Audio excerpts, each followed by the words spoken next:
ওকে, তাহলে আজকে আমি অয়ন স্যার, আমার সাথে আমার তিনজন ছাত্র এবং তিনজন ছাত্রী, তারা সবাই ডিফারেন্ট স্কুল থেকে বিলং করে। তো আজকে আমাদের এই একসাথে বসার একটাই কারণ যে আমি বহুবার থেকে আমার এই ক্ষুদ্র শিক্ষকতার যে অভিজ্ঞতাটা দেখছি যে ক্লাস 10 থেকে যখন 11-এ ওঠে তখন সবার মনে একটা ভয় থাকে যে আমি সায়েন্সটা নিব কি আমি সায়েন্সটা নিব না, বা আমি যদি সায়েন্সটাও নেই আমি পারবো তো, বা সেই সায়েন্সটা নেওয়ার পরে আমি কোন স্ট্রিমটা নিব, এটা একটা ভয় সবসময় কাজ করে। এবং বা সায়েন্সের জার্নিটা কিরকম হয়, সায়েন্স নেওয়ার পরে ড্রপ দেওয়াটা কি বাধ্যতামূলক নাকি বাধ্যতামূলক না, বা ড্রপ দিলেও কিভাবে ড্রপ দিব, নিটের দিকে বেশি আগাবো না জেইর দিকে বেশি আগাবো, ম্যাথকে বেশি ভালোবাসবো না বায়োলজিকে বেশি ভালোবাসবো। তো আমরা আজকে প্রত্যেকটা জিনিস নিয়ে আজকে আমরা কথা বলবো। তো আমি সবার প্রথমে বিষ্ণু থেকে বলবো যে বিষ্ণু যেন নিজের নাম এবং মাধ্যমিকে কত হয়েছে সেটা বলে এবং কোন স্কুল থেকে বিষ্ণু বিলং করে, তাহলে তারপরে আমরা আমাদের আলোচনাটা শুরু করবো আজকে। ওকে। আমি বিষ্ণুরত্ন দত্ত, আমি বর্তমানে ক্লাস 12 পাস আউট এবং আমি বর্তমানে 18 বছর বয়সের। আমি এখন বর্তমানে আলিপুরদুয়ার হাই স্কুলে পড়াশোনা করছি এবং আমার মাধ্যমিকের প্রাপ্ত নম্বর 590। ইয়েস। আমার নাম স্বর্ণাভ দত্ত, আমি ম্যাকমিলান হায়ার সেকেন্ডারি স্কুলের ছাত্র। আমি 12 পাস করেছি ইতিমধ্যেই। আমার মাধ্যমিকের স্কোর ছিল 97.14%। আমার নাম জয়বর্ধ, আমি আলিপুরদুয়ার হাই স্কুল থেকে 12 পাস আউট হলাম এবং আমার মাধ্যমিকে প্রাপ্ত নম্বর ছিল 639। আমার নাম মনামি গুহ, আমি নিউটন গার্লস হাই স্কুল অর্থাৎ Alipurduar Newton girls high school থেকে 12 পাস আউট করলাম। মাধ্যমিকে আমার নাম্বার ছিল 638 অর্থাৎ 91.14%। আমার নাম প্রাপ্তি নন্দী, আমি Alipurduar Newton girls high school থেকে 12 পাস আউট করলাম। আমার মাধ্যমিকের প্রাপ্ত নম্বর 670। আমার নাম রাইসা দাস, আমি ভাটিমারি হাই স্কুল থেকে 12 পাস আউট করছি আর আমার মাধ্যমিকের নাম্বার ছিল 656। ওকে, তাহলে আমরা সবার ইন্ট্রোডাকশনের পরে আমরা আজকে আমাদের প্রথম যে প্রশ্ন, যেটা সব থেকে ইম্পর্টেন্ট আমার মনে হয় এই সময়টায়, যে আমি রাইসার থেকে শুরু করতে চাই।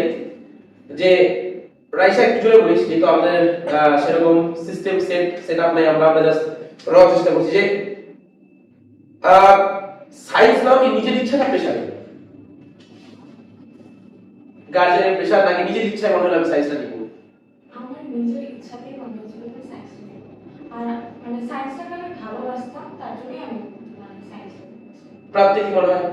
নিজের ইচ্ছেও ছিল অর্ধেক, আর স্যারদের ডিসিশন আর মা বাবার ডিসিশনেও আমার মোটামুটি। প্রথমত তো হচ্ছে নিজের ভালোবাসাটা, কোন সাবজেক্টের প্রতি তোমার বেশি ভালোবাসা সেটা একটা খুব গুরুত্বপূর্ণ বিষয়।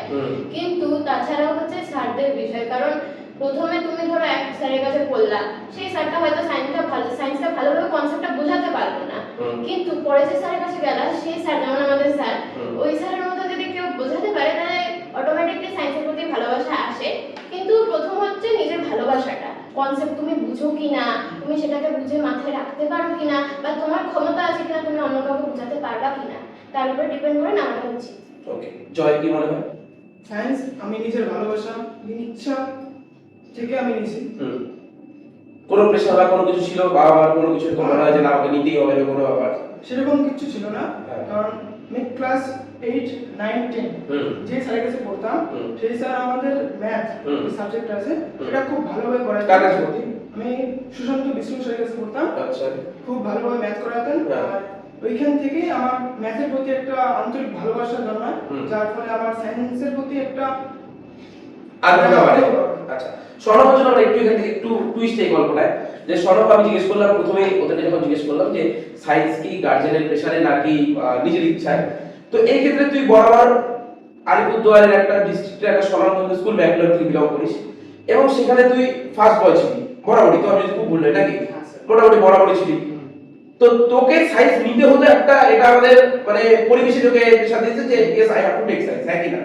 তো সেইখানে তোর মাইন্ডসেটটা কি ছিল, সায়েন্সের প্রতি তোর মাইন্ডসেটটা কি ছিল আফটার পাসিং ক্লাস 10? তো আমি সম্পর্কে বলবো যে প্রথম কথা যেটা সবাই এখানে বললো যে প্রথমে তো ভালোবাসা থাকা উচিত। আমি মনে করি যে ক্লাস 10 পাস করার পর প্রথমেই একজন স্টুডেন্টের মাথায় এটাই আসবে যে আমি সায়েন্সের দিকে যাবো না আর্টসের দিকে। তো এই বিষয়ে প্রথমত যদি সে সায়েন্সের দিকে যেতে চায় তো তাকে বিজ্ঞান মনস্ক হওয়া উচিত প্রথমতই, বিজ্ঞানের প্রতি ভালোবাসা থাকা উচিত, না আদারওয়াইজ সে ইয়ার এন্ডিংই মানে একদম শেষ অবস্থা, কারণ সে সামলাতে পারবে না সেই প্রেশারটা। আর দ্বিতীয়ত তো যেটা স্যার বললো, আলোকপাত করলো যে সমাজের একটা থাকে, একটা স্লাইড থাকে, বিশেষ করে যদি স্টুডেন্ট ভালো র্যাঙ্কিং এ যদি পাস আউট করে, একটা ভালো পজিশন নিয়ে সে পাস করে, তখন একটা সমাজের স্লাইড প্রেশার থাকে। বা আমার তোর প্রতি যেটা এক্সাক্টলি বেশি ছিল, কারণ তুই ফার্স্ট হয়েছিস, বা প্রাপ্তি হয়তো ফার্স্টই হয়েছিল তুই জোর গার্লসে, সেকেন্ড ছিল, রাইসা মনে ফার্স্ট ছিল এখানে। তো এরকম এই প্রেশারটা কি থাকে যে মানে একটা চূড়ান্ত প্রেশার যে আমাকে নিতেই হবে এরকম ব্যাপার একটা? এরকম ব্যাপার বলতে কি, যদি সে সায়েন্সটা নিয়েও নেয় আর কি, বিজ্ঞানে যদি প্রবেশও করে, কিন্তু তারপর আরেকটা প্রেশার কাজ করে যে সে বায়ো সায়েন্স নেবে না পিওর সায়েন্স নেবে, এক্স্যাক্টলি ভালো লাগছে ম্যাথমেটিক্সটা নিয়ে সে আগাবে। তো এই বিষয়ে আমি বলবো যে আমি ব্যক্তিগত দিক দিয়ে বলতে চাই, এটাতে আমার কোনো লজ্জা নেই। না না, তুই যেটা ভালো বলিস সেটা হ্যাঁ, আমি নিজে ব্যক্তিগত বলবো যে আমার শুরুর থেকে বায়োলজির দিকে একটা ঝোঁক বেশি, কারণ আমি অনেক বছর আগে ঠিক করেছি মেডিকেল লাইনে কিছু একটা করতে চাই। তো এই তো একটা আমি আটটা ইস্যু শর্ট হয়ে একটা কথা, যেটা আমাদের আলোচনাটা হচ্ছে, তুই একটা কথা বলি যে এই যে তুই এখন জাস্ট একটা কথা বলি না যে বায়ো সায়েন্স বা পিওর সায়েন্স, তুই দেখবি আমি যাদেরকে তোর আইসিএসসি বোর্ড বা সিবিএসসি বোর্ড পড়াই, ওরা কিন্তু হয় ওই যে তুই বলি না যে আমার এটাতে বলতে কোনো লজ্জা নেই, না এটা একদম বুকে জোর দিয়ে পড়, ঠিক আছে?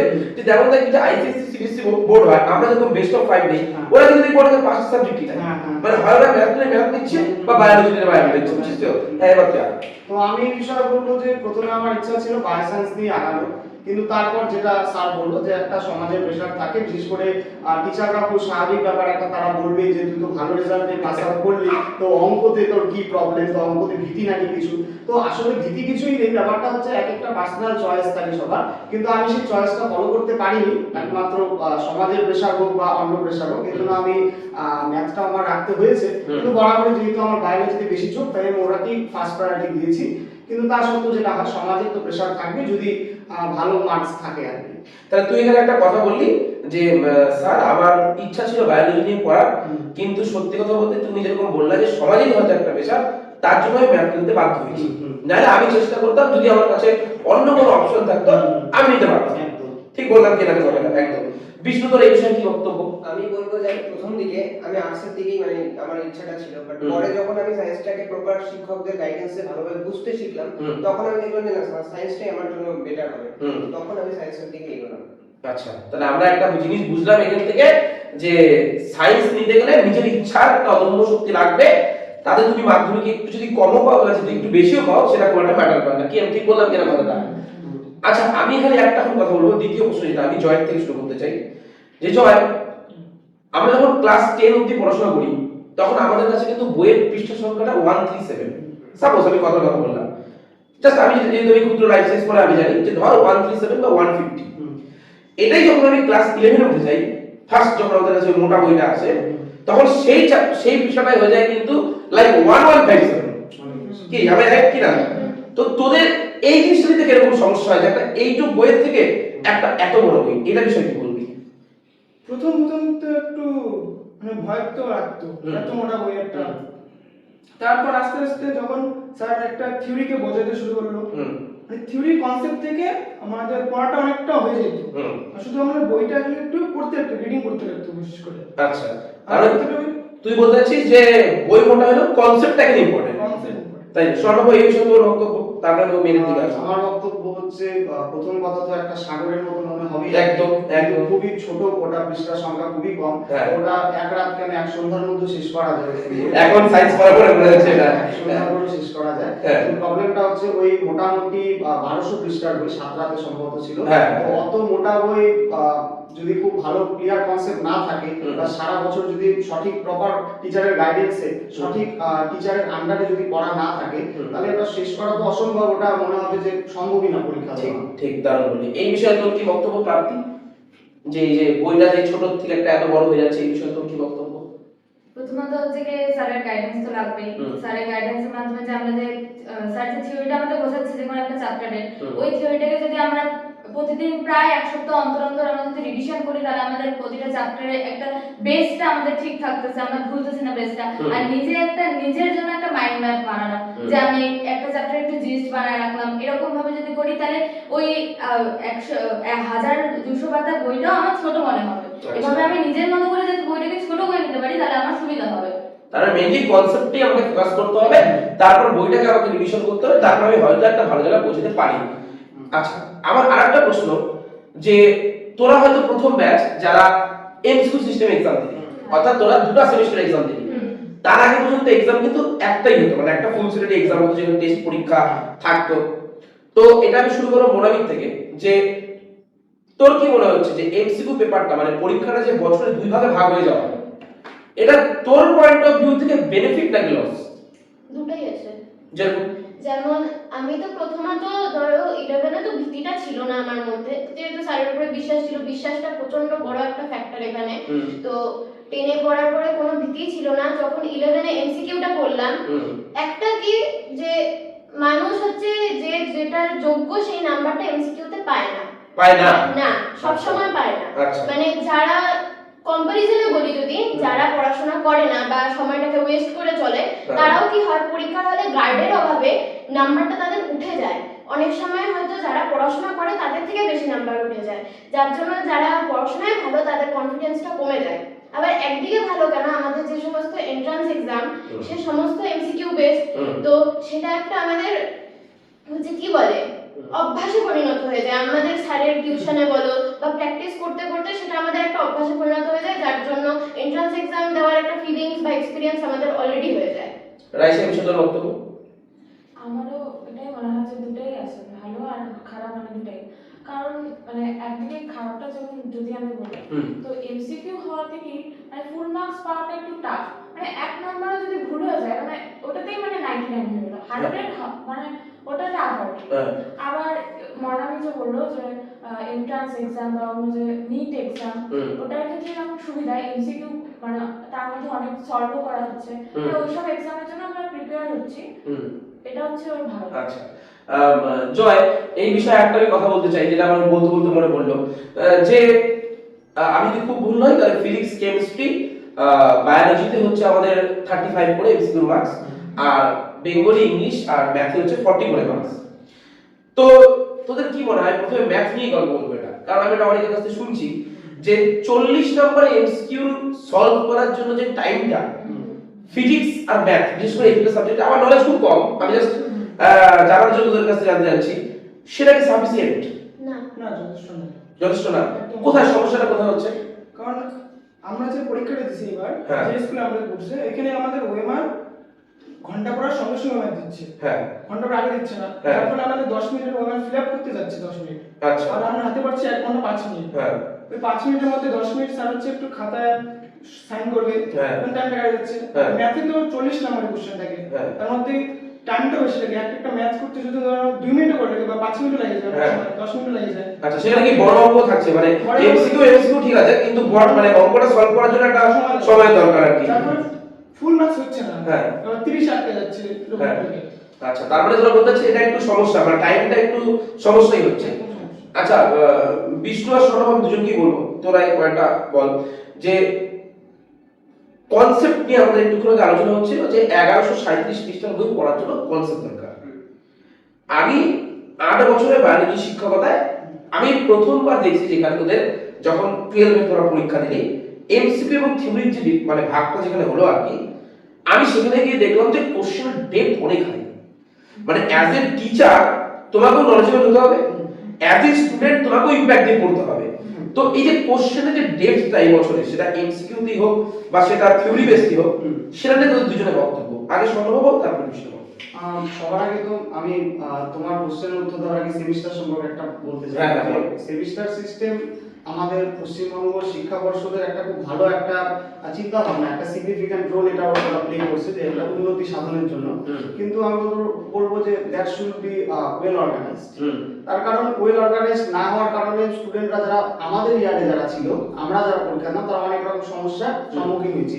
যেমন প্রথমেই আমি বলবো যেটা আমি ব্যক্তিগত মনে করি যে সময়টা খুব কম ছিল। সময়টা যেহেতু এত লিমিটেড ছিল, সময়টা এত লিমিটেড হওয়ার কারণে আমাদের কাছে আমরা যদি খুব ভালো করে প্রিপারেশন আমাদের থাকে, বইটা পড়া থাকে, সেটা কি সব সাবজেক্টের জন্য বলছিস? হ্যাঁ সব subject, each and every subject সেটা হোক। তো প্রবলেমটা কি হয় বিশেষ করে সায়েন্সের সাবজেক্টের ক্ষেত্রে, যে যদি প্র্যাকটিসটা কম হয়ে যায়, যেটা হয়েছিল ক্লাস 11-এ, যে প্র্যাকটিসটা কম হওয়ার কারণে যদি হাজারবারও বই রিডিং দেওয়া থাকে কিন্তু এমসিকিউ পেপার অনুযায়ী সেটাকে সলভ না করা হয় এমসিকিউ পেপারে, তাহলে কি হয় ওখানে কি অনেক রকম সমস্যা হয়। যা হোক ওটা একটা বিষয় হলো। এখন আমি কনসেপ্টের ব্যাপারে যদি আসি, যে কোশ্চেনের যেটা প্যাটার্ন ছিল বিশেষ করে ফার্স্ট সেমিস্টারের বায়োলজি এবং এই সেমিস্টারের বায়োলজি, তো আগের সেমিস্টারের বায়োলজিতে প্রবলেমটা ছিল যে বায়োলজি কোশ্চেনে যেটা অনেকে এখানে বললো কথাটা, যে পিছনের সারি স্টুডেন্টও ভালো নাম্বার পাচ্ছে। আমি যদি ব্যক্তিগত কথা বলি, আমি 35-এ 30 পাচ্ছি।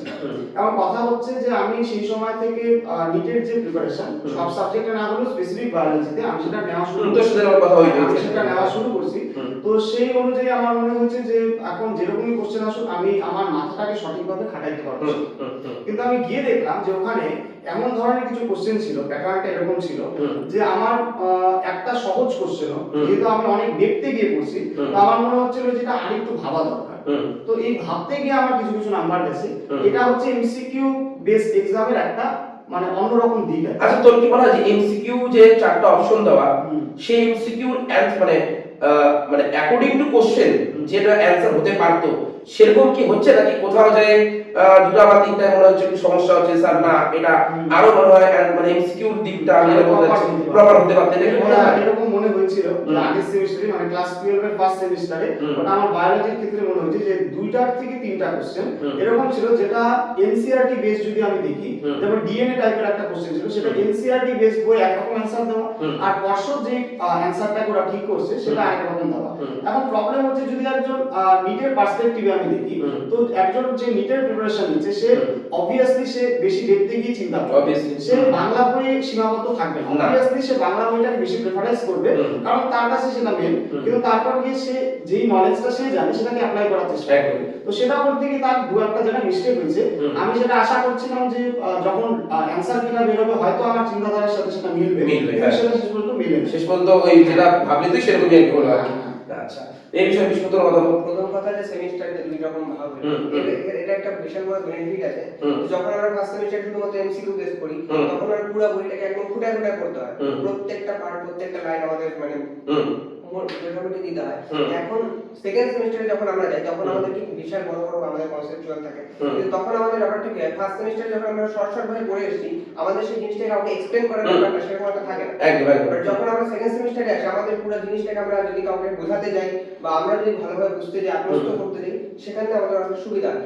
আর কোশ্চেনের ক্ষেত্রে যদি আমি আসার চেষ্টা করি যে কোশ্চেনটা ঠিক আছে বাট যারা খুব ভালোভাবে দেখতে গিয়ে পড়েছে তাদের কাছে কোশ্চেনটা সহজ হবে। আচ্ছা আচ্ছা এবার মেয়েদের ক্ষেত্রে আমি বলবো, এতক্ষণ ধরে আমাদের কনসেপ্ট নিয়ে আলোচনা হচ্ছিল অনেকটা বিষয় নিয়ে, যে এক্সাম সিস্টেম তাদের যে সময়টা বরাদ্দ করার জন্য সেটা ফার্স্ট সেমিস্টারই হোক বা সেকেন্ড সেমিস্টারই হোক, তোরা বললি যে স্যার এখানে কনসেপ্টের কিন্তু একটা বিশাল দরকার আছে।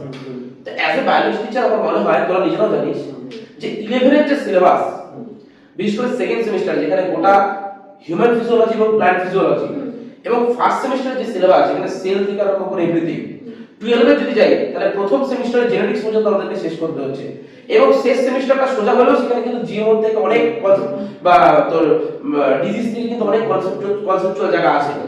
তাহলে তোদের কি মনে হয় যে সেমিস্টারে যে সময়টা তোদেরকে দেওয়া হচ্ছে সেটা ফার্স্ট সেমিস্টার অবধি বল বা first semester after exam next semester অবধি বল, সেই সময়টা কি একজন টিচার হিসেবে মানে আমি তোদের কাছে জানতে চাই একজন টিচার হিসেবে কি কনসেপ্টটা পুরোটা শেখানোর জন্য কি এটা একটা মানে অ্যাপ্রোপ্রিয়েট টাইম তোদের মনে হয় যে এই টাইমের মধ্যে পসিবল শেখানো? তোদের কি মনে হয়? আমি বলতে থেকে শুনবো, রাইসার থেকে শুনবো, সময়টা কি মনে হয় যে একজন টিচার হিসেবে আমারও কি সম্ভব মানে কনসেপ্টে যে জায়গাটা বলছি যে কোনো টিচারের পক্ষে সেই সময়টা কি বরাদ্দ ঠিকঠাক আছে যেটা আমাদের ওয়েস্ট বেঙ্গল পর্ষদ বরাদ্দ করছে, কি মনে হয়? আমার মনে হয় যে একটু সময়টা বাড়ানো উচিত, মানে সেমিস্টার সিস্টেমে মানে ওয়েস্ট বেঙ্গল যে পর্ষদ বলছে যে 6 মাস আমাদের টাইম দেওয়া হচ্ছে, আসলে কিন্তু আমরা 6 মাস পাচ্ছি না। আর যদি আমরা দেখি যে মাধ্যমিকের স্টুডেন্ট একটা ত্রিকোণ বই ওটার জন্য হচ্ছে পর্ষদ সময় দিচ্ছে 11 মাস 12 মাস 12 মাস। আর যদি মানে আমরা 11-12 এ দেখি মাধ্যমিকের বইয়ের থেকে অনেক মোটা বই আমাদের, মানে অনেক বেশি পেজ, হুম। ওটার জন্য মানে 6 মাস দিচ্ছে। হুম। মানে এটা আমার মনে হয় যে সময়টাকে একটু বাড়ানো উচিত। হুম। আর মানে যখন যদি টিচার হিসেবে দেখি একটা কনসেপ্টের যদি ডেপথ অব্দি না বোঝানো হয় তাহলে হুম। কিন্তু মানে তখন আর কি ভালো করে আমরা পরীক্ষার সময় লিখতে পারবো লিখতে না পারবো না। পরীক্ষা। তো সময়টা বাড়ানো উচিত। প্রাপ্তি কি বক্তব্য? সময়টা একদমই মানে ফার্স্ট সেমিস্টার আর সেকেন্ড সেমিস্টার সময়টা একদমই ঠিকঠাক না, কারণ হুম। আমরা সেকেন্ড সেমিস্টারে আমরা এটা 12 এর লাস্ট সেমিস্টার দেখলাম যে হুম। আমাদের সবথেকে ইম্পর্টেন্ট যে চ্যাপ্টারটা ছিল জিএমও বায়োলজির ক্ষেত্রে, হুম। ওই চ্যাপ্টারটা আমরা হচ্ছে কি খুবই শর্ট টাইমে, যে চ্যাপ্টারটা করতে প্রায় 1-1.5 মাস সময় লাগে Exactly. টিচারের জন্য, হুম। সেই চ্যাপ্টারটাকে আমাদের 2 সপ্তাহ বা 2.5 সপ্তাহের মধ্যে আমাদের শেষ করতে হয়েছে। হ্যাঁ। সেই ক্ষেত্রে আমাদের বায়োলজির সাথে বাকি সাবজেক্টও নাম্বার চলে যায়, যেহেতু আমরা এইচএস দিচ্ছি, একদম। ওই মাইন্ডসেটে আমাদের করতে হয়। একদম। তো তখন আমরা বাকি সাবজেক্টগুলো করবো নাকি জিএমও ধরবো, একদম। তখন আমাদের মাইন্ডে গুড, এটা কিন্তু দারুণ বললি। হ্যাঁ হ্যাঁ। খুবই একটা প্রেসার আসে, যেটা একদম সহ্য করা যায় না। মানে একজন টিচার যদি সে চায় যে আমি কনসেপ্ট ক্লিয়ার করার জন্য একদমই। একটা সাবজেক্টকে সপ্তাহে 2 দিনের জায়গায় 3 দিন পড়াবো, যেটা একজনকে বলছিলাম, তো সেটাও কিন্তু একটা প্রেসার বাকি সাবজেক্টের জন্য। সে কেমিস্ট্রি স্যার 3 দিন পড়াক বা ফিজিক্স স্যারই পড়াক বা বায়োলজি স্যার পড়াক, একই না জিনিসটা। হ্যাঁ বল তখন। মনোবি বল কি বিষয় এমনি? মানে 11 থেকে আমাদের সেমেস্টার সিস্টেম, আমরা সেমেস্টার দিচ্ছি 11 থেকে। হুম। তো 11 এও সাফিসিয়েন্ট ছিল না টাইম, 12 এও সাফিসিয়েন্ট ছিল না। মানে একজন টিচারের পক্ষে এত ইউজ কনসেপ্ট কোনোভাবে কমপ্লিট করা সম্ভব না।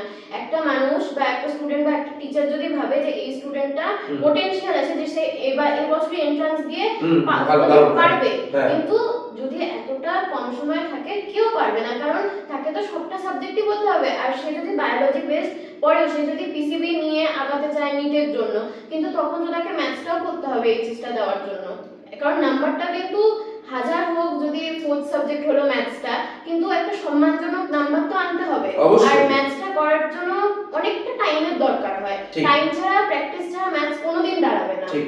তো এখন যদি টিচারই সময় না পায় তো সে স্টুডেন্টকে তৈরি করবে কিভাবে, একদম। আর স্টুডেন্ট এবার সেটা নিবে কিভাবে? একদম, বা সেটা নিবে কিভাবে? স্যার হয়তো পারলো বুঝাইতে, বা ওই স্পিডটা হয়তো স্টুডেন্টটা নিতে পারলো না। হুম। তো আর তাই জন্য সময়টা অনেকটাই দরকার।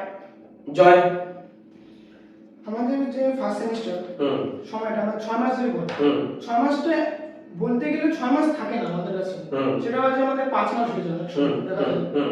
আর এই সময় একজন টিচারের পক্ষে হুম। যে এত বড় এত হিউজ পরিমাণে একটা সিলেবাস হুম। যা কমপ্লিট করা হুম। নর্মাল বলতে গেলে এটা একটা যথেষ্ট কঠিন ব্যাপার হয়ে ওঠে। হুম। আর স্টুডেন্টদের পক্ষে এটা নেওয়াটা অনেকটা গ্রহণযোগ্য হয়ে ওঠে না, ঠিক। এত কনসেপ্ট থাকে অনেক কিছু। ঠিক। আর যে আমাদের সেকেন্ড সেমিস্টার যে হুম। উঠলো, আর এখানে সময় হচ্ছে আমাদের বলছিল 6 মাস পাবো এই জায়গায়, হুম। এই জায়গায় আমরা 6 মাস থেকে 4 মাস পেয়ে যাচ্ছি এই জায়গায়। হুম। কারণ ঠিক। আমাদের পরীক্ষার সময় আমাদের 1 মাস চলে যাচ্ছে পরীক্ষা প্লাস তারপরে দুর্গাপূজার একটা বন্ধ থাকছে, একদমই তাই, একদমই তাই। সর্ব বল শেষ করো। আর এই সময় আমরা হচ্ছে 4 মাস পাচ্ছি। হুম। আর এই সময় যে লাস্টের দিকে আমাদের যে সিলেবাসগুলো বাকি থাকে, হুম। এই বাকি সিলেবাসটা কমপ্লিট করতে গিয়ে আমাদের যে আদার যে সাবজেক্টগুলো থাকে, ধরো ফিজিক্স বলো, হুম। আর ফিজিক্সের ধরি এই যে এখানে চ্যাপ্টার হচ্ছে অনেক পরিমাণ থাকে, যার ফলে এই সময়টা কম থাকার জন্য ফিজিক্সের কিছু কিছু চ্যাপ্টারকে আমরা মানে উপর দিয়ে যাই বলতে গেলে, আচ্ছা। উপর দিয়ে যেজন্য টাইমটা একটা ম্যাটার। এখন ফিজিক্স তো আমি যতটুকু জানি যে সায়েন্সের, আমি বলতে গেলে কোনো লজ্জার কোনো ব্যাপার নেই। সায়েন্সের মানে আমার তো মনে হয় সবথেকে মানে মাদার অফ সায়েন্স ফিজিক্সকে বলতে পারি, কি আমি যদি খুব বলা ঠিক কি না? যেখানে কনসেপ্টও আছে, যেখানে প্রুফও আছে, আমি নিজেও প্রশ্ন করে আসছি, এবং যেখানে আমাকে ম্যাথও সলভ করতে হবে, হ্যাঁ কি না? ঠিক। স্বর্ণব এই বিষয়ে তুই কি বলতে চাস? আমি যেটা আগেও বললাম, মানে স্যারের কোশ্চেন ছিল না এটা, যেটা আমার ব্যক্তিগত মনে হয় যে সেমিস্টার সিস্টেম খুব ভালো সিস্টেম একটা, বিশেষ করে এমসিকিউ বেসটা, কিন্তু that should be well organised. Well organised একেবারেই নাই আমার যেটা মনে হয়। তার কারণ শুধু আমি না, লক্ষ লক্ষ শিক্ষার্থী, লক্ষ লক্ষ শিক্ষক এই বিষয় সম্পর্কে। তো আমি যেটা বলছিলাম যে সময়টা খুবই একটা ফ্যাক্টর হয়ে দাঁড়ায়, ইস্যু হয়ে দাঁড়ায়।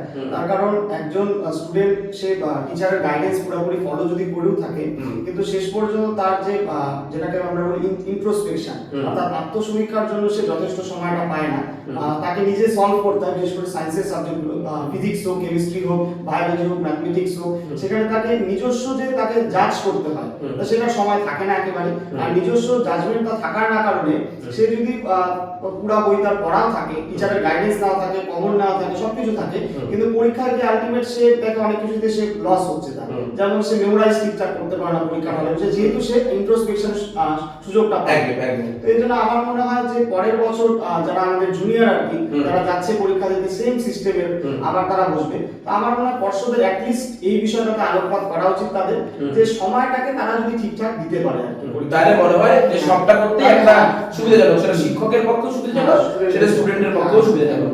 আচ্ছা, তো আমি এরপরে তোকে একটা কথা বলবো যে এখন তোরা একটা এমন জায়গায় দাঁড়ায় আছিস আফটার 12, হ্যাঁ, এখন যে আমাদের মনে একটা মাইন্ডসেট এই ওরিয়েন্টেডটা চলে আসছে যে ড্রপ দেওয়া নিয়ে, হ্যাঁ কি না, যে আমাদের কিন্তু এক্সাম পরে এখন একটা নতুন মাইন্ডসেট ড্রপ দিব কিনা। তো ড্রপ দেওয়া নিয়ে প্রাপ্তির কি মনে হয়, তোর পার্সোনাল ওপিনিয়ন কি, তুই ড্রপ দিতে চাস নাকি চাস না, বা যদি চাস তুই কোন সাবজেক্টের জন্য চাস, যদি না চাস তাহলে কোন সাবজেক্টের জন্য, মানে কেন চাস না, কি নিয়ে এগোতে চাস, তোর কি মনে হয় ড্রপ বিষয়ে তোর মতামত? আমার ব্যক্তিগত দিক থেকে মনে হয় যে ড্রপ দেওয়াটা উচিত না, কারণ তুমি যদি ড্রপ দাও তাহলে দিন দিন হচ্ছে কি পড়াশোনার মাত্রা আর ট্যালেন্টের মাত্রা বাচ্চাদের ডেভেলপ হচ্ছে। তুমি যদি ড্রপ দাও তাহলে তোমার সেদিক থেকে একটা ঘাটতি হবে, কারণ তুমি যেহেতু পরীক্ষার হলে যা বসলা না, তুমি বুঝতে পারলে না যে ওরকম কিরকম কোশ্চেন আসতেছে, তোমার একটা ট্রাই হলো না যে আমি পরীক্ষার হলে যা বসলাম, কারণ পরীক্ষার হলটা একেবারে আলাদা হয় আমাদের এই মধ্যশিক্ষা পর্ষদের থেকে। ওর জন্য হচ্ছে কি ড্রপ না দিয়ে যদি আমরা পরীক্ষা হলে যা বসি, পারলাম কি না পারলাম ওটা পরের কথা, আগে আমাদের বসে আর কি ট্রাইটা করা। তো সাপোজ আমার মনে হচ্ছে যে আমি এখানে তোর কথা বললাম যে আমি ড্রপ দিলাম না, তো আমি চাচ্ছি যে আমি এবার থেকে পড়াশোনা স্টার্ট করব, আমার ড্রপ না দেওয়া হলে আমি কোনো কম্পিটিটিভ এক্সাম পেলাম না।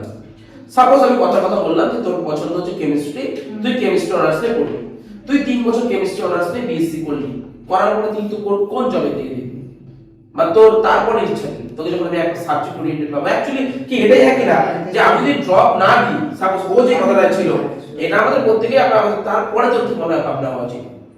অ্যাজ এ টিচার, যেটা আমার ব্যক্তিগত ভাবনা, যেটা তোদের মিলবে কিনা, তুই তোর কথা ঠিক ছিল যে ট্যালেন্ট বাড়বে, এটা ওকে ছিল, বাট অ্যাজ এ টিচার আমি এটাকে দেখছি যেটা আমি হয়তো নিজের যে সেই জায়গায় করতে পারিনি। আমি আমার স্টুডেন্টের ক্ষেত্রে অনেককে দেখছি যে দেখ আজকে তোদের এইচএস পাস আউট করলে এখন তোদের বয়স কত, 18। ধর তোরা যদি কোনো কলেজে এখন পড়িস 3 বছর বা 4 বছর, 21 কি 22 হওয়ার পরে তোরা যদি জায়গায় পৌঁছতে না পারিস, মানে তোদের পছন্দ মতো জায়গায় যদি পৌঁছতে না পারিস, তার থেকে মনে হয় না যে, মানে এটা আমি তোদেরকে আমি কোশ্চেন করতেছি, তার থেকে মনে হয় না যে 2 বছর ড্রপ নিয়ে জায়গায় পৌঁছানোর প্রয়োজন? অবশ্যই। এটা তো রাইসার কি বক্তব্য, তারপরে বেরিয়ে আসবো। আমার মনে হয় যে যারা মানে ড্রপ তারাই দেবে যাদের মানে কোনো এক্সামে পাওয়ার মানে তীব্র ইচ্ছা আছে, যে না আমি এই এক্সামটা দিব, এই এক্সামের জন্য আমি মানে পুরাটা দিয়ে খাটবো, তাদেরই ড্রপ দেওয়া উচিত। মানে এক্স্যাক্টলি ওই যে আমি ড্রপ দিলাম আর এদিকে আমি ইনস্টাগ্রামে ফটো পোস্ট করতেছি, এরকম ড্রপ দেওয়া উচিত, এম আই রাইট? ঠিক কি বললাম আমি? হ্যাঁ, ঠিক আছে। সৌরভ কি বলবি এই বিষয় নিয়ে? আমি বলতে চাই যে ড্রপের যখন প্রসঙ্গটা উঠলো, যে আমি অনেক ড্রপারকে দেখছি, যেমন রিসেন্ট আমি যে সমস্ত পরীক্ষার জন্য প্রিপারেশন নিচ্ছি, আমি নাম উল্লেখ করছি না, তো সেই সমস্ত ক্ষেত্রে আমার অনেক পরিচিত দাদারা রয়েছে যারা ড্রপার আর কি। তো ড্রপারদের একটা প্রবলেম হচ্ছে যে, সবার কথা বলছি না, তবে মোস্ট অফ দা, যে তারা বলে যে ভাই তোদের এখন তোরা সবে 12 পাস আউট, তো তোদের এখন পটেনশিয়ালটা বেশি, ওদের বক্তব্য। তো আমি বললাম তাহলে তোমার প্রবলেমটা কোথায় হলো? তখন বললো দেখ ভাই আমি এখন 12 পাস করেছি, আমার 1 বছর হয়ে গেছে, তো এখন আমি যেই কিংবা নিতে যাচ্ছি আর কি বলছে তোদের সাথে, কিন্তু প্রবলেমটা হচ্ছে যে আমি এখন ফলো করি বিষয়টাকে, বা আমি এটাকে অবজার্ভ করি যে যদি আমি 12 এর সাথে সাথেই দিতাম দুটো সেশন হয় যেইতে, কিংবা আমি নিতে বসতাম, তখন আমার যে পটেনশিয়ালটা ছিল সেটা অনেক ক্ষেত্রে এই ক্ষেত্রে ল্যাক করছে। ল্যাক বলতে কি, তারা নিজেদেরকে ডিসিপ্লিন রয়েছে চালাতে পারে। তারা যেমন এটা কি তোর বক্তব্য বলছিস কিন্তু এখন? হ্যাঁ, আমি আমার কথাই বলছি যে বেশিরভাগ মোস্ট অফ দ্য স্টুডেন্টদের ক্ষেত্রে হয়, যেহেতু তখন কোনো প্রাইভেট টিউশন থাকে না, কোনো স্কুলে যাওয়ার কিছু থাকে না, তো বেশিরভাগ স্টুডেন্টরা বিভিন্ন বিপদে চলে যায়, যেটা বললাম অনেক বেশিরভাগ স্টুডেন্টের ক্ষেত্রে এটা হয়, সে ভালো হোক কিংবা খারাপ হোক। তো আমার যেটা ব্যক্তিগত মনে হয় যে যেমন আমাদের কথাই যদি বলি, যে সব পরীক্ষায় না গিয়ে, মানে কি বলবো, এটাকে দোলাচলতা বলে বাংলায়, মানে চারিদিকে নিজের মাথা না দিয়ে 2-1টা পরীক্ষা, যেমন যদি আমার মেইন টার্গেট সাপোজ নিট থাকে কিংবা যেই থাকে, তাহলে ওটা আমার ফার্স্ট প্রায়োরিটি হবে, আর সেকেন্ড প্রায়োরিটি হবে 2-1টা কাছাকাছি পরীক্ষা, এই রিলেটেড যে পরীক্ষাগুলো আছে সেগুলোতে নিজেকে বসিয়ে নিজেকে মানে আমি নিটটা প্রিপারেশন করব, সাথে যদি আমার এটা হয় হবে না না। হ্যাঁ এরকম তাতে কি হবে, দুদিকে বেনিফিটেড হবে। যেরকম যদি এরকম থাকে যে বাই এনি চান্স আমার যে মার্কসটা আসলো সেটা দিয়ে আমি কলেজে চান্স পেলাম, সেটা তো ফার্স্ট একটা খুব ভালো পয়েন্ট। আর তার সাথে সাথে কি হবে, যেহেতু অন্য পরীক্ষাগুলোতেও আমি বসে গেছি, তখন বেশি না চারিদিকে দৌড়ালে হবে না যে আমি 10-15টা পরীক্ষা সারা বছর করে দিতে চাইলাম, তাহলে কোনোটাতেই হবে না, সারা বছরটা নষ্ট হবে। তো সেই জায়গায় দাঁড়িয়ে 2-1টা এক্সট্রা পরীক্ষায় বসলাম, আরো বেশি অভিজ্ঞতা হলো, আর মেনটা তো থাকলোই সাথে, এটা সবথেকে ভালো হবে চয়েসটা। ঠিক ঠিক বল। জয়, তোর এই ট্রেনিং কি বক্তব্য ড্রপ নিয়ে? একজন স্টুডেন্টের পক্ষে ড্রপ বলতে গেলে একটা জরুরি বলতে গেলে। তোর পয়েন্ট বলতে গেলে কারণ কোনো কিছু পাইতে গেলে আমাদের একটু সময় দিতে লাগে কোনো কিছুর প্রতি। আমাদের যেমন কেউ যদি হবে নিচে যাবে বা যেই যাবে, তার দিকে বলতে গেলে ড্রপ দেওয়াটা বেনিফিট অনেকটা।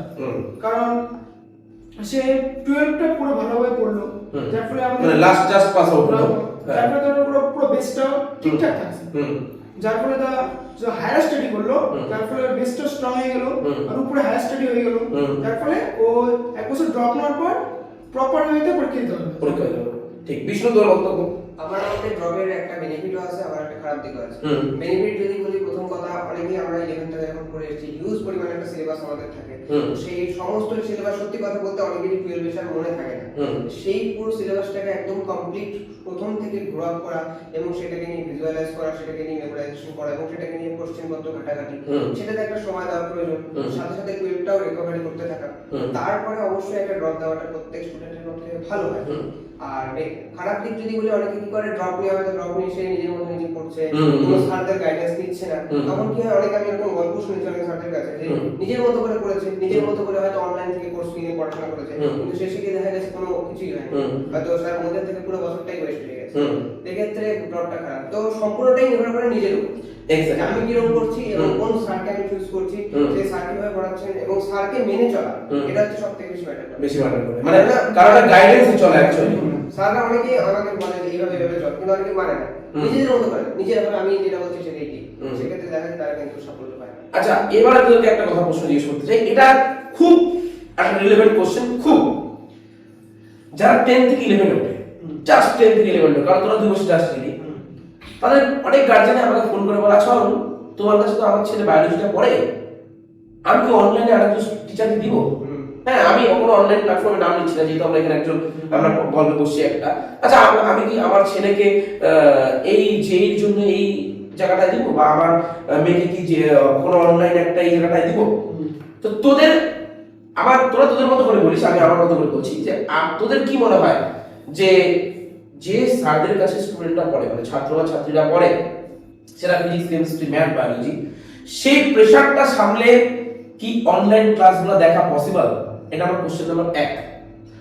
আমার কোশ্চেন নাম্বার 2 হচ্ছে যে অনলাইন ক্লাস দেখেই যদি সব হয়ে যায়, তাহলে আমার কি উচিত আমি প্রাইভেট টিচারের কাছে এসে সময় নষ্ট করব? আর 3 নাম্বার প্রশ্ন, নাকি আমি প্রথমে প্রাইভেট টিউশন থেকে কনসেপ্টটা নেওয়ার পর তারপর অনলাইনের দিকে হাঁটবো? বোঝা গেল? আমি বললাম পরে তোরা আমাকে জিজ্ঞেস করতে পারছিস, মনে আমি কি বক্তব্য?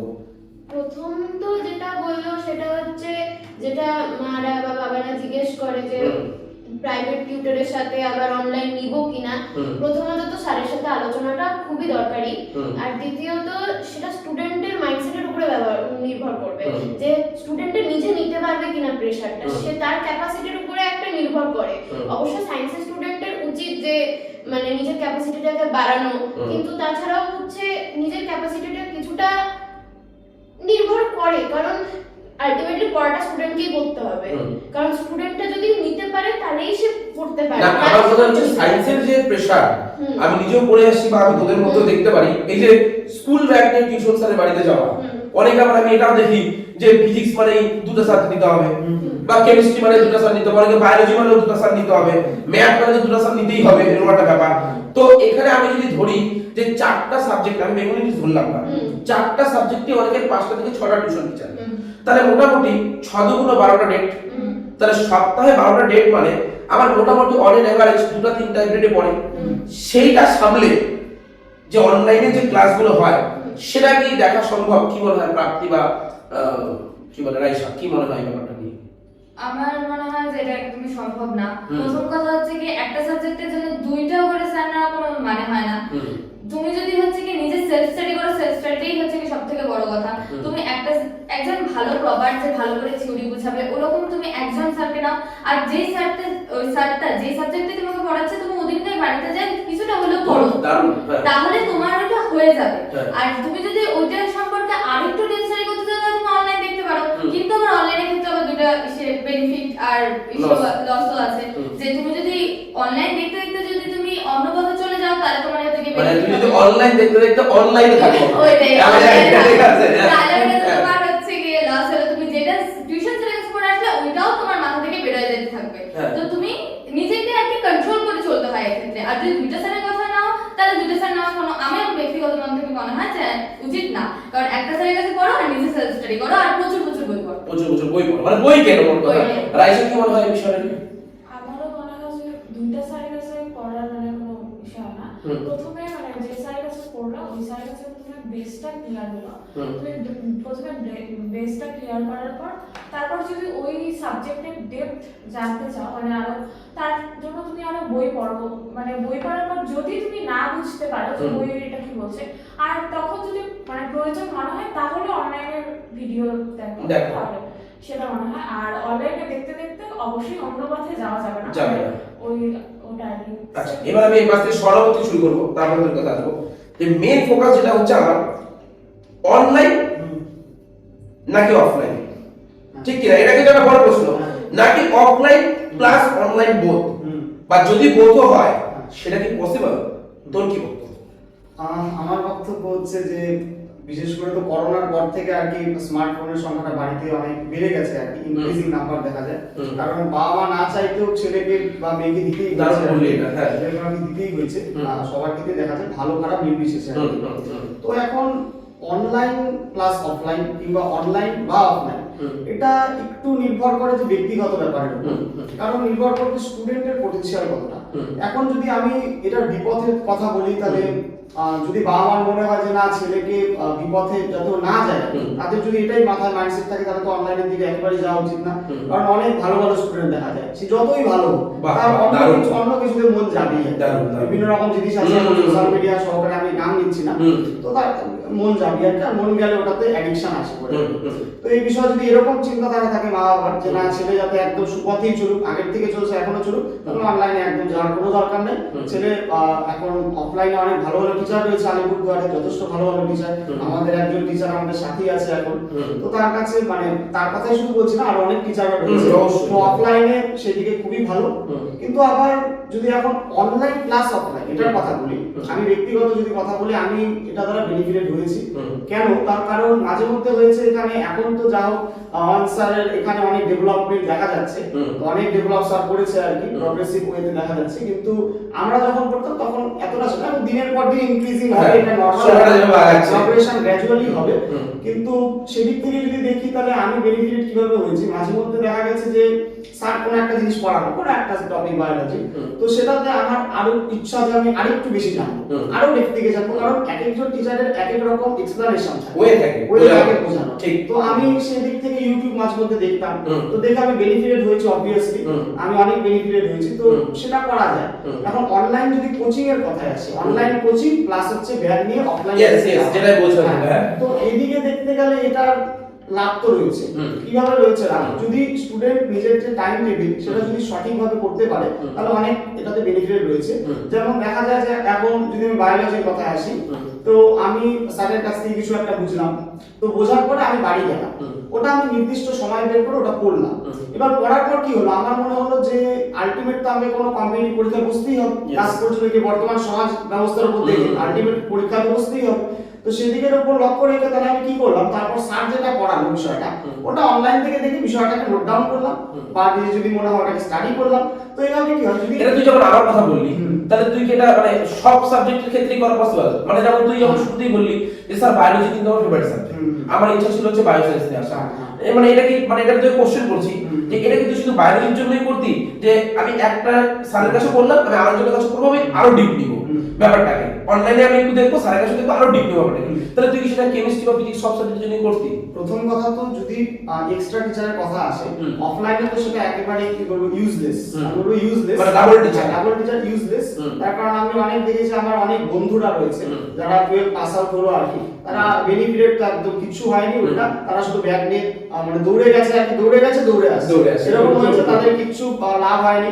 তারা দুজন টিচার নিয়েছে ফিজিক্সের, এরকম দুজন কেমিস্ট্রি, তো ওটাতে কিছু লাভ নেই, তারা সেলফ স্টাডি সময় পায় না, আলটিমেট যে পরীক্ষা তো তাদের মনোভূত হয়নি। তো সেদিক দিয়ে যদি লক্ষ্য করি, সেটার থেকে অনলাইন ভালো, সেটার পরিবর্তে অনলাইন অনেক বেশি ভালো। কেন? তার কারণ স্যারের কাছে কিছু বোঝা হলো।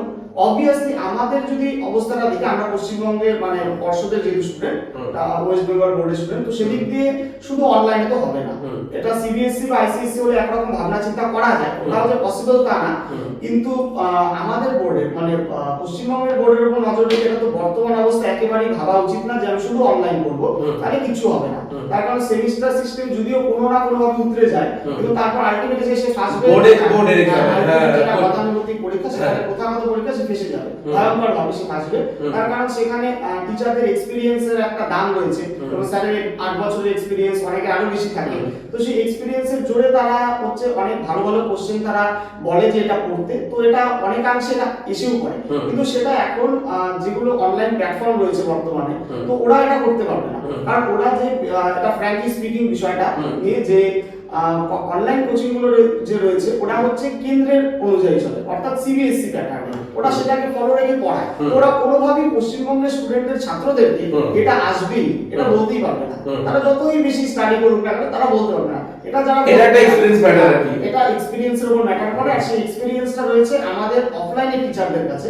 তো যদি এখন 10 থেকে যারা 11 এ উঠলো, তাদের তো একেবারে মাথায় এটা আনা উচিত না যে আমি শুধু অনলাইন করব, এটা একেবারে সম্ভব না। যদি তার মনে হয় খুব একটা, তাহলে সে অফলাইন প্লাস অনলাইন এটাকে মেনে চলতে পারে। আচ্ছা, জয়কে আমি একটা বলবো, স্বর্ণাভ সুন্দর বললো, স্বর্ণাভ প্রাপ্তি সবাই সুন্দর বলছে, আমি জয়কে আরেকটা কথা বলবো। জয়, এই আমাদের অনলাইনে কথা হচ্ছে, যেমন স্বর্ণাভ একটা দিক তুলে ধরলো যে অনলাইনে প্রথম কথা হচ্ছে বোর্ডের এক্সামটা হয়তো এমসিকিউ পাওয়া যেতেও পারে, কিন্তু সেকেন্ড সেমিস্টার এবং ফোর্থ সেমিস্টার সে ফেসে যাবে মেবি।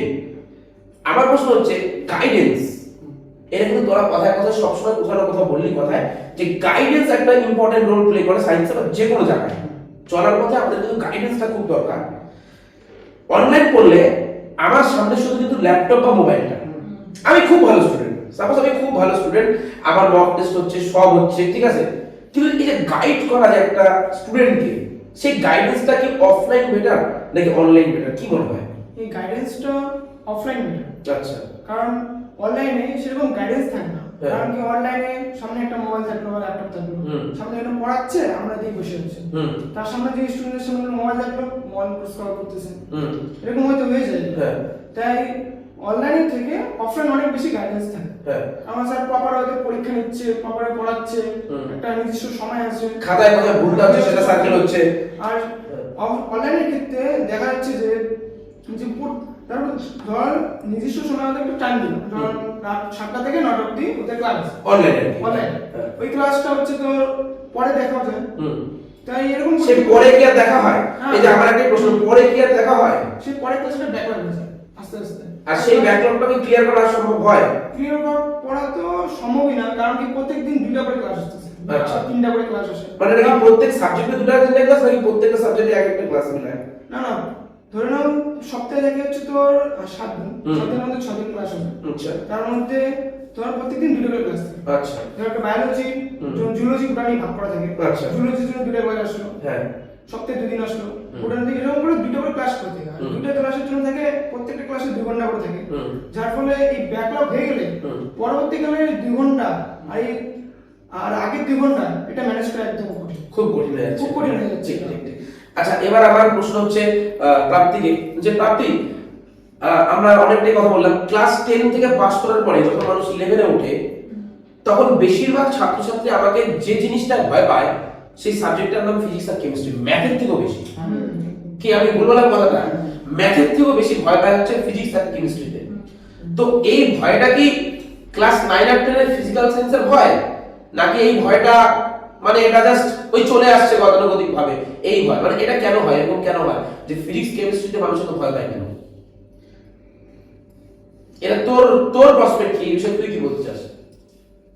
আমার মনে হয় যে হচ্ছে কি আমরা যখন ক্লাস 10 ফিজিক্যাল সায়েন্স বইটা পড়তাম ওখানে হচ্ছে কি একটা নির্দিষ্ট মানে ছিল আমাদের স্যাররা বলতে পারতো যে ক্লাস 10 এ এটুকুর মধ্যেই জিনিসটা সীমাবদ্ধ থাকবে, এটুকুর বাইরে আসবে না। কিন্তু আমরা যখন 11 এ পড়লাম ফিজিক্সের কনসেপ্ট কোনো মিল নেই টেনের সাথে, ফিজিক্সের কনসেপ্ট একদমই আলাদা, কেমিস্ট্রি হচ্ছে কি এত মানে আমাদের যেমন চ্যাপ্টার গুলো আছে অর্গানিকের এইরকম ভাবে আমরা ক্লাস 10 এ কোনোভাবেই পড়িনি, এগুলো আমাদের কাছে একদম নতুন হয়ে যায়। তো ওইটার সাথে সামনে ওঠাটা আমার পক্ষে মানে ডিফিকাল্ট হয়েছিল প্রথমে, আমার অনেক দিন সময় লেগেছিল। তো ফিজিক্সের ক্ষেত্রে যেটা হয় যে আমি যে কনসেপ্টটা পড়লাম তারপরে আমার মনে হয় যে আমি প্রথমে দেখতাম যে হচ্ছে কি প্রথমে আমি আমার যে বোর্ডের বইটা আছে ওটাই পড়তাম, তো দেখতাম যে ওখান থেকে হচ্ছে না, আমাকে আরো পড়তে হবে, যেটা আমার ক্লাস 10 এ করতে হতো না, অনেকটাই কম করতে হতো কিন্তু অনেকটা কম করতে হতো, কিন্তু এখানে আমার ইউজ করতে হচ্ছে। কেমিস্ট্রির ক্ষেত্রে তাই আমাকে অনেক মানে কেমিস্ট্রির ক্ষেত্রে কি ওগুলোকে যদি আমি রিভাইজ বেশি করে না করি আমার মনে থাকবে না। আমি ওখান থেকে যদি যেরকম আমাদের একদম বই ছাপা কোশ্চেন এখন দিবে না ক্লাস 11 12 বই ছাপা কোশ্চেন দিতে দিবে না, আমাদেরকে বারবার প্র্যাকটিস করতে হবে, প্র্যাকটিস করে মাথায় রেখে কোশ্চেনটা যখন আসবে একটা আলাদা ওটাকে নিজে থেকে বানাতে অর্গানিক যেমন নিজে থেকে বানাতে হয়, তারপর ওটা মাথায় রাখতে হয় যে হচ্ছে এটা কি হবে, তারপর আমাদের ওটাকে করতে হয়। কোনোদিন আমাদের অর্গানিক কমন অনেক কম আছে, যেমন নেম রিঅ্যাকশন গুলো আছে, তাছাড়া আর অর্গানিকে কোনো কমন নেই। তাহলে আমি এখানে তোকে জিজ্ঞেস করবো, তাহলে যারা 10 থেকে 11 এ উঠবে তাদের ফিজিক্স পড়ার রুল কি, বা তারা ফিজিক্স কিভাবে পড়বে? 11 12 এর ফিজিক্স একটা ছেলে কিভাবে পড়বে যেন সে ফিজিক্সের যে ফিয়ার অফ ফিজিক্স সেটা কাটাতে পারে, ও কিভাবে পড়বে? 11 এর ফিজিক্সটা কিভাবে পড়বে?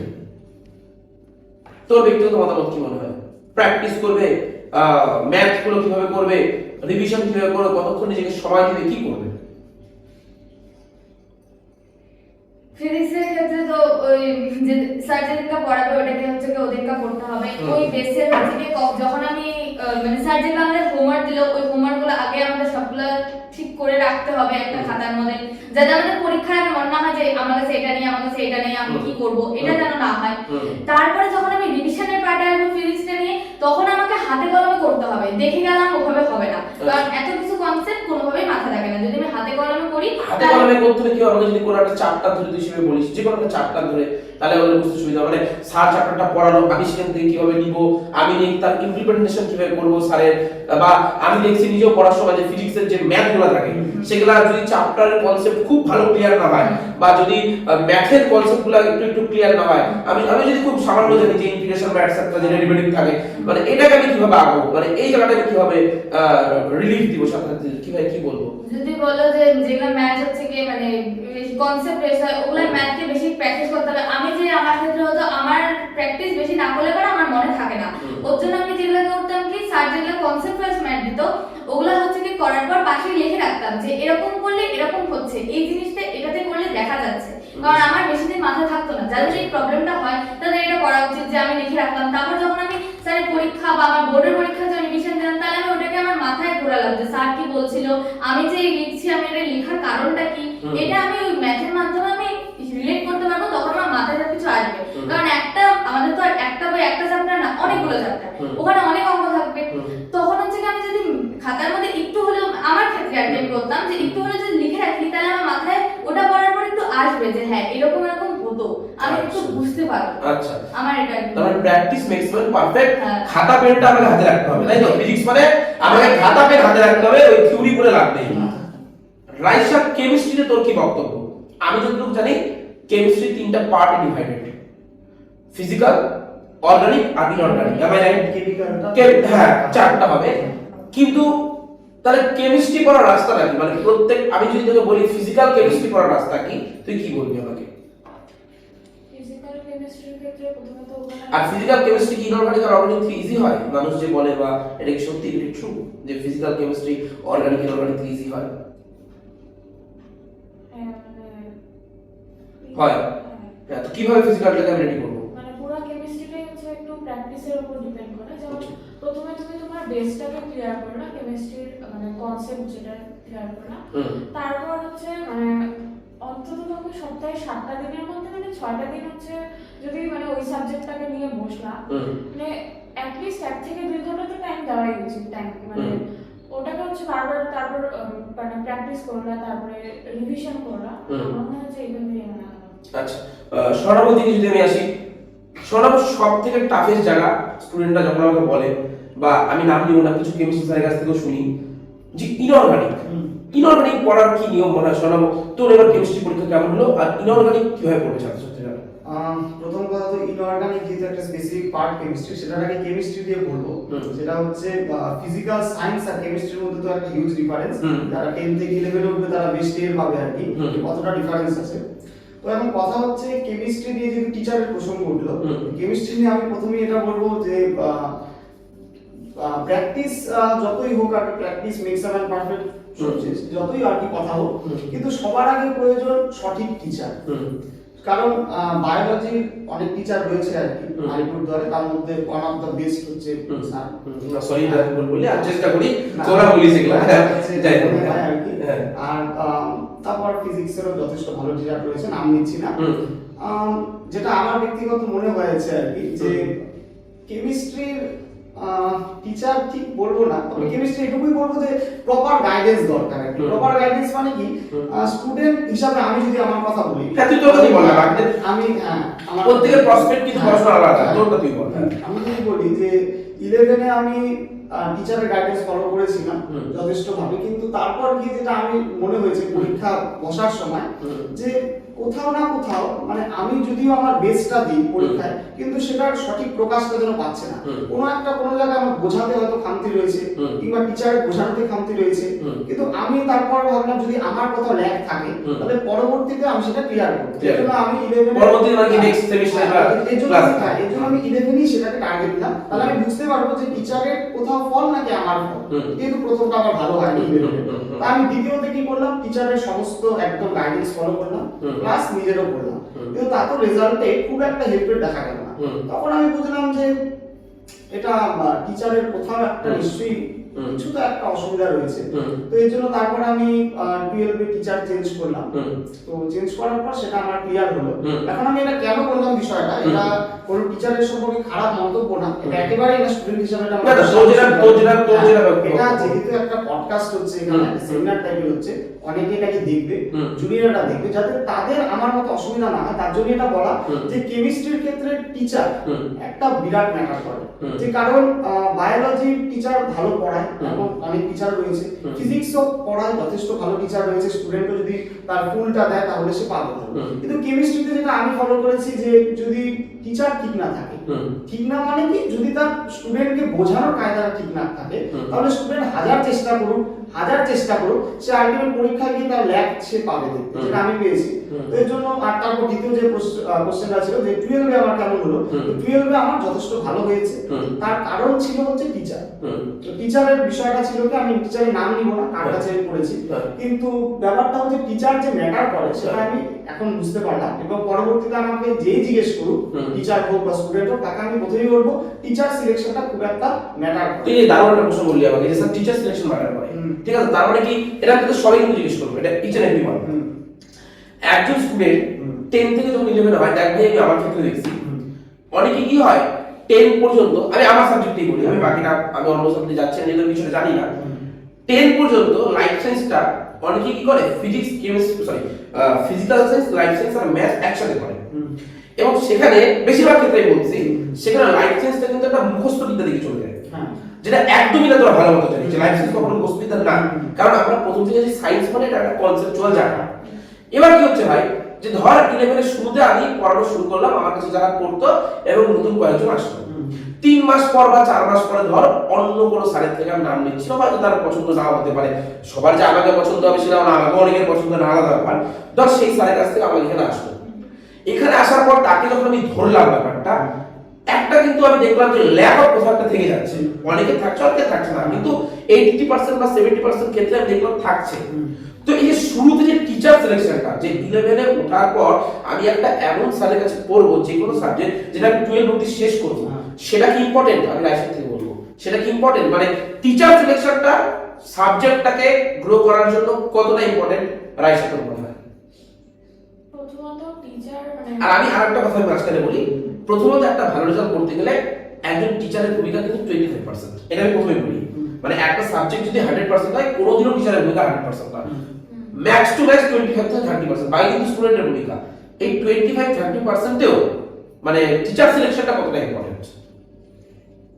প্রথমত মানে টিচার সিলেকশন তো একটু জোরে বলিস। কারণ মানে যে টিচারের কাছে পড়তেছি মানে ওই টিচারের মানে কিভাবে কনসেপ্টটা বোঝাচ্ছে মানে ওই বোঝানোর উপর নির্ভর করতেছে। মানে একই মানে যদি একই কনসেপ্ট হচ্ছে একজন টিচার বোঝাচ্ছে মানে ওইটা শুনে আমাদের ভালো ভালো লাগছে বাড়ি গিয়ে মনে হচ্ছে যে না পড়ি বইটা একটু। আবার আরেকটা টিচার ধরো মানে অন্য কোনো টিচার আছে যারা মানে মানে একই কনসেপ্ট বোঝাচ্ছে কিন্তু আমাদের ওই মানে সাবজেক্টে মানে ইন্টারেস্ট গ্রো হচ্ছে না। যেমন মানে তার জন্য কোনো সাবজেক্টের প্রতি যদি ইন্টারেস্ট গ্রো করতে হয় তার জন্য হচ্ছে মানে টিচার সিলেকশনটা খুবই ইম্পর্টেন্ট, খুবই ইম্পর্টেন্ট রোল প্লে করে। আর আমার মনে হয় যে একটা টিচার মানে টিচার বারবার চেঞ্জ না করাই ভালো।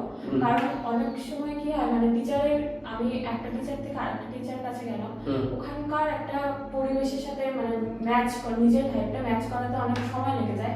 তার জন্য অনেক সময় যে পড়াশোনা অনেক মানে ঘাটতি হয়ে যায় আর মানে সারাউন্ডিংস এর জন্য প্রাপ্তি কি বিষয়গুলো? প্রথম কথা তো ক্লাস 10 এ একটা স্যারের কাছে ফিজিক্স ম্যাথ হচ্ছে গিয়ে লাইফ সায়েন্স একদমই পড়া উচিত না। কারণ ওখানে দেখা যায় যে ফিজিক্যাল সায়েন্স আর ম্যাথটা খুবই ভালো হচ্ছে আর লাইফ সায়েন্স মুখস্থবিদ্যা চলছে, স্যার সাথে টাকা দিচ্ছে বাড়িতে যায় মুখস্থ করবা এরকম চলে। আমার ব্যক্তিগত ক্ষেত্রে যেটা মনে হচ্ছিল 9 এ আমার লাইফ সায়েন্স একদম ভালো লাগতো না। তারপর যখন আমি তোমার কাছে আসলাম ক্লাস 10 এ তুমি একদম আমাকে একদম মানে ভিত থেকে ধরছিলা, ওর জন্য আমার আস্তে আস্তে গ্রো আপটা বাড়ছে। তারপরে হচ্ছে কি তুমি যেরকম করতে আছে প্রচুর এক্সাম নিতা, সপ্তাহে একটা চ্যাপ্টার শেষ হওয়ার সাথে সাথে এক্সাম। কিন্তু আমি তো এই যে তোরা আমাকে নিয়ে কথা বলি তাই আমি আমাকে একটা ব্লেম করা দিয়ে যাচ্ছি। আমাকে আবার অনেকে এটা বলে মানে স্টুডেন্ট বলে টিচার ধর আমাকে মাঝখান থেকে একজন দুজন ছেড়ে দিচ্ছে, তো গার্জেনকে ধর ফোন করলাম বা গার্জেন আমাকে ফোন করলো, সে আমার বললো না স্যার আপনার এখানে ওই আপনি প্রত্যেকটা চ্যাপ্টার শেষে এক্সাম দিচ্ছেন সেটা আমার স্টুডেন্টের খুব প্রেশার হয়ে যাচ্ছে, এই জন্য সে নিতে পারছে না। সো এটা কিভাবে দেখবো? তোর এই কথাটার সাথে এটাকে অ্যাড কর। না আমার মনে হয় এটা একদমই মানে কি বলবো এটা গার্জেনদের ব্যক্তিগত ব্যাপার। আমার মনে হয় এটা করাটা ঠিকই তুমি যেটা করতা। তোমার মাইন্ডসেটটা তুমি আমাদের বলছিলা যে তোমার মাইন্ডসেটে ছিল আমরা যখন একটা চ্যাপ্টার শেষ হচ্ছে আমাদের সবগুলো কনসেপ্ট হয়ে যাচ্ছে, এখন তুমি যদি পরে পরীক্ষাটা না নাও তাহলে আমাদের ওই কনসেপ্টগুলো তো থাকলে আবার যখন একটা মানে নতুন চ্যাপ্টার পড়াবো ওইটার কনসেপ্টটা আসবে তখন আগের কনসেপ্টটা আস্তে আস্তে ব্ল্যাঙ্ক হয়ে যাবে। কারণ এটা তো হিউম্যান ব্রেন সবকিছু ধরে রাখতে পারবে না, সবকিছুতে তো রিভিশন করতে হবে। তাই তুমি যখন একটা চ্যাপ্টার শেষ হবে পরীক্ষাটা নিচ্ছ তাহলে আমাদের সবগুলো ওই চ্যাপ্টারটা আরেকবার রিভিশন হয়ে যাচ্ছে, আমাদের চ্যাপ্টারটা আরো গ্রো হইলো, ওইটা শেষ হইলো আবার যখন ধরলাম। তারপরে কথাটা হচ্ছে কি ফুল সেটেড উচ্চ মাধ্যমিক হোক বা মাধ্যমিক হোক ফুল সেটেড এক্সাম নেওয়াটা যেভাবে তুমি নিতা ফুল সেটেড এক্সাম নেওয়াটা ওইটা করাটা খুব ইম্পর্টেন্ট। কারণ প্রথম কথা হচ্ছে কি অনেক স্টুডেন্ট সেটা আমি হই বা অন্য টিচার যে হোক না তুমি হোক বা অন্য টিচার সব সাবজেক্টের ক্ষেত্রে সবথেকে একটা ল্যাক হয় যে হচ্ছে কি অনেক স্টুডেন্ট টাইমের জন্য হচ্ছে কি পেপার ছেড়ে আসে, যেটা তোরা বলছিলে একটু পেপার ছেড়ে আসে করতে পারে না, অনেক স্টুডেন্টের ক্ষেত্রে হয়। এটার জন্য হচ্ছে কি একটা টিচারের উচিত যে হচ্ছে কি তার প্রপার মানে যতগুলো এক্সাম নেওয়া প্রয়োজন একটা স্টুডেন্টকে গ্রো আপ করানোর জন্য মানে র্যাঙ্ক করানোর জন্য ভালো একটা নাম্বার পাওয়ার জন্য ওটা একটা টিচারের নিজস্ব দায়িত্ব। এরকম ভাবে টিচারকে আর কি আমার মনে হয় যে নেওয়া উচিত করা উচিত। মনে আমি কি বলবি? আমি শুরু থেকে শুরু করি 9 এর গল্প থেকে বলি। আমি 7-8 এ তো করোনার ব্যাচ আমরা, তো 7-8 টা ওরকম ভাবে হেলায় গেল। তো আমার 9 এ আমি প্রথম ব্যাচে পড়া যেটাকে বলে ব্যাচে পড়া আমি ছোট থেকে কোনোদিনই জানতাম না। ব্যাচে পড়া আমি 9 এ শিখছি, জিওগ্রাফি ব্যাচে আমি প্রথম ঢুকছি। তারপরে আমি লাইফ সায়েন্সের ব্যাচে গেলাম একজনের কাছে, আমি নাম নিব না সেই টিচারের গেলাম। তো এমন না যে ওনার সাথে আমার ভাইবস ম্যাচ করতো না বা ওনার বিহেভিয়ার খারাপ, সবই হতো, কিন্তু আমি অবাক টিচার সবাই ভালো হ্যাঁ আমি সব বলি হ্যাঁ ভালো। তো এবার হচ্ছে ভাইবস ম্যাচও হচ্ছে। এবার ব্যাপারটা হচ্ছে উনি হচ্ছে মানে আমি বুঝতাম না যে লাইফ সায়েন্সটাকে কেউ এরকম ভাবেই পড়ায় না, পড়ার ধরনটা এরকম। এটা কিন্তু টিচার সিলেকশনের কথাটা আমি বলছি যে টিচার মানে বাছা একটা খুব গুরুত্বপূর্ণ বিষয়। 9 এ আমি পড়তে যেতাম, আমি পড়া বাদ দিতাম না, ডেইলি পড়তে যেতাম। ওখানে কি হতো কোনো কারণে আমি পড়াটা শিখলাম না। স্যার লিখতে দিবেন, আমাদের স্যার যেমন কি বলে লিখতে দিবে সারপ্রাইজ, কোনো আগে থেকে বলেনি, পড়া দেওয়া থাকলো যদি মনে হয় পড়া ধরবে, আর এটা ধরাটা স্যারের অভ্যাস ছিল পড়া ধরবে। তারপরে ওই স্যারের কাছে কি ছিল উনি আগে বলে দিবে কি কোশ্চেন লিখতে দিবে, ওই কোশ্চেনটা লিখতে দিবে, ওখানে কেউ পড়ে আসতো না। আমি সত্যি বলছি আমি নিজে ওখানে দেখছি, তো কেউ পড়ে আসতো না, সবাই একদম ঝড়ের বেগে 1 ঘন্টা মুখস্থ করলো ওই দুইটা কোশ্চেন, যে দুইটা কোশ্চেন দিবে ওই দুইটা কোশ্চেন মুখস্থ করে ওখানে লিখলো। মানে যে টোটাল পড়াটা দিছিল ছিল, এইটুকু তো বই, এইটুকু বইয়ের মধ্যে যতটুকু পড়া গেছিল অতটুকুর মধ্যে 2টা কোশ্চেন শিখে ওখানে লিখে দিতে হতো। মানে এই ব্যাপারটা আমি, আর পুরোটা ছিল বই দাঁড়ানো মুখস্থ, মানে কনসেপ্টের কোনো বালাই ছিল না। তারপরে যখন আমি টেনে, হ্যাঁ ওই আমার জ্বর হয়েছিল, আমি ওই স্যারের কাছে একদিন পরীক্ষা দিতে পারি নাই, ওই স্যারটা পুরো রাগ করে বলেছিল আমি তোমার দায়িত্ব নিতে পারবো না। তো জিদটা একটা ম্যাটার করে, আমি জিদে বলছিলাম না আমি আপনার কাছে পড়বো না, আমি অন্য স্যারের কাছে যাবো। তখন থেকে আমার এই স্যারের সাথে দেখা, টেনে আমি আসলাম। তো আমি লাইফ সায়েন্স সম্বন্ধে আমার কোনো জ্ঞান ছিল না নাইনে। আমি টেনে যখন ফার্স্ট ক্লাস করলাম, করার পরে বুঝলাম যে আমি ভুল জায়গায় ছিলাম এতদিন, জায়গাটা ঠিক ছিল না। মানে হ্যাঁ জায়গাটা ঠিক ছিল না, মানে একটা টিচারের উচিত কনসেপ্টটা বোঝানো, যেটা উনি করতেন না। কিন্তু যখন থেকে আমি কনসেপ্টটা বুঝে শুরু করলাম, আমার ফার্স্ট টার্মের নাম্বার খুব খারাপ ছিল নাইনে। মানে আমি তো ভাবছিলাম আমি আর্টস নিয়েই পড়বো, সায়েন্স আমার জন্যই না, আমি সায়েন্সের জন্যই না, মানে সায়েন্স আমার জন্য না, মানে আমি সায়েন্সের জন্য না, সায়েন্স নেওয়ার মতন মাথা আমার না। প্রথম ফার্স্ট টার্মে ভাবলাম, আমাদের যেহেতু 3টা হচ্ছে টার্মে পরীক্ষা হতো, তারপরে সেকেন্ড টার্মে দেখলাম আপনা নাম্বারটা বাইরে গেল। কেন? কনসেপ্টটা ক্লিয়ার হলো। এই স্যার এত সুন্দর করে কনসেপ্ট আমাদের বোঝানো, এটা আমার ক্ষেত্রে বলছি আমি সম্পূর্ণ, এত সুন্দর করে, এত ভাস্ট করে, মনে হয় যেন ওই সাবজেক্টেই আমি পড়ি, ওই সাবজেক্টের প্রতি এত আমার ইন্টারেস্ট জাগে যে আমি ওটাকে খুব বেশি করে মনোযোগ সহকারে, মনোযোগটাও খুব বড় ফ্যাক্টর। তো তাই জন্য টিচার সিলেকশনটা খুব দরকার, না হলে মানে ডুবে যেতে পারে যে কোনো সাবজেক্টে। হ্যাঁ হ্যাঁ, জয় কি বলবি শুনি টিচার সিলেকশন? টিচার সিলেকশন একটা রোল ফ্যাক্টর বলে বলতে গেলে। কারণ আমি ক্লাস 8, 9, 10 এই 3টে ক্লাস আমি ফিজিক্স বলতে গেলে ফিজিক্যাল সায়েন্স, লাইফ সায়েন্স আর ম্যাথ, আমি 3টে সাবজেক্ট একটা সায়েন্সে পড়তাম। যার ফলে আমার ম্যাথ ঠিকঠাক হতো, ফিজিক্যাল সায়েন্স ঠিকঠাক হতো, আর বায়োলজিটা যার ফলে আমি বলতে গেলে আমার মুখস্থ বিদ্যা হতো। যার ফলে আমার 8, 9, 10 এর কোনো বায়োলজি কিচ্ছু ছিল না, লাইফ সায়েন্স কিচ্ছু বুঝতাম না। আর যার ফলে এই সাবজেক্টটা আমার কাছে মুখস্থ বিদ্যা লাগতো, আর খুবই বাজে লাগতো না এই সাবজেক্টটা, আমার দেখলেই এরকম লাগতো। তারপর আমি যখন 11 এ উঠলাম, সায়েন্স নিলাম, তারপর তোমার কাছে আসলাম। যারা আসার পর প্রথম দিন আসলাম এটা প্রথম চ্যাপ্টার করলাম, আমি বলছি জীববিদ্যা। আমি এই সাবজেক্টটা পড়ছিলাম ক্লাস 10 পুরো মুখস্থ করছিলাম। তারপর আসলাম প্রথম দিন, দেখলাম তুমি যেটা করে বুঝালে, তারপর বাড়ি থেকে আমার পড়তে হয়, আমার একবারে মাথায় গেঁথে গেছিল। মধ্যে টিচার সিলেকশন একটা মারাত্মক রোল ফ্যাক্টর করে। আচ্ছা ঠিক আছে, শোনো এর সাথে কিন্তু আমরা অ্যাড করবো সেই কথার সাথে। তুই কিন্তু ক্লাস 12 আমার কাছে আসছিস, 11 অবধি যার কাছে পড়তি সেটা খুব সত্যি ভালো পড়াইছে, তার জন্য তুই কিন্তু প্রথমে বলছিস আমি বায়োসায়েন্স নেব। ঠিক কি কথা? আমি তোকে জানিস যে একটু অন্য লেভেলের লোক, আমি তোকে কিন্তু মানে ওই বলো না যে ঘুড়ির যে লাস্ট সুদাটা আমি উড়াইছি, ঘুড়ি অব্দি তুই ছিলি, সে ভালো খারাপ পরে বাচ্চা প্রশ্ন জানাচ্ছি। তোর কি মনে হয় যে শুধু লাইসেন্স না, কিন্তু যে কোনো সাবজেক্ট টিচার সিলেকশন কতটা ইম্পর্টেন্ট? টিচার সিলেকশন খুবই ইম্পর্টেন্ট, কারণ স্টুডেন্ট, আমি আগেও এই সমস্ত বিষয় বলছি, কোশ্চেনগুলো ঘুরে ফিরে আসছে। একদম তুই আগে কেমিস্ট্রি নিয়ে বলছিস যে টিচার সিলেকশন খুবই ইম্পর্টেন্ট, যে সাবজেক্টই হোক।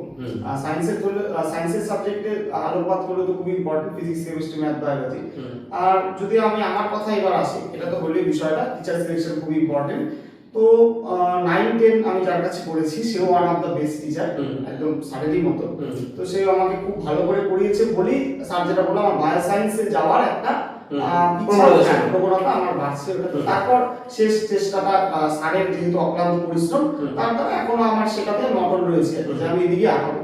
তো টিচার সিলেকশনের দিকে খুব একটা ভাইটাল রোল প্লে করে, কারণ এখানে অনেকেই বললো বিষয় সম্পর্কে যে টিচারের বিভিন্ন দোষের কারণ।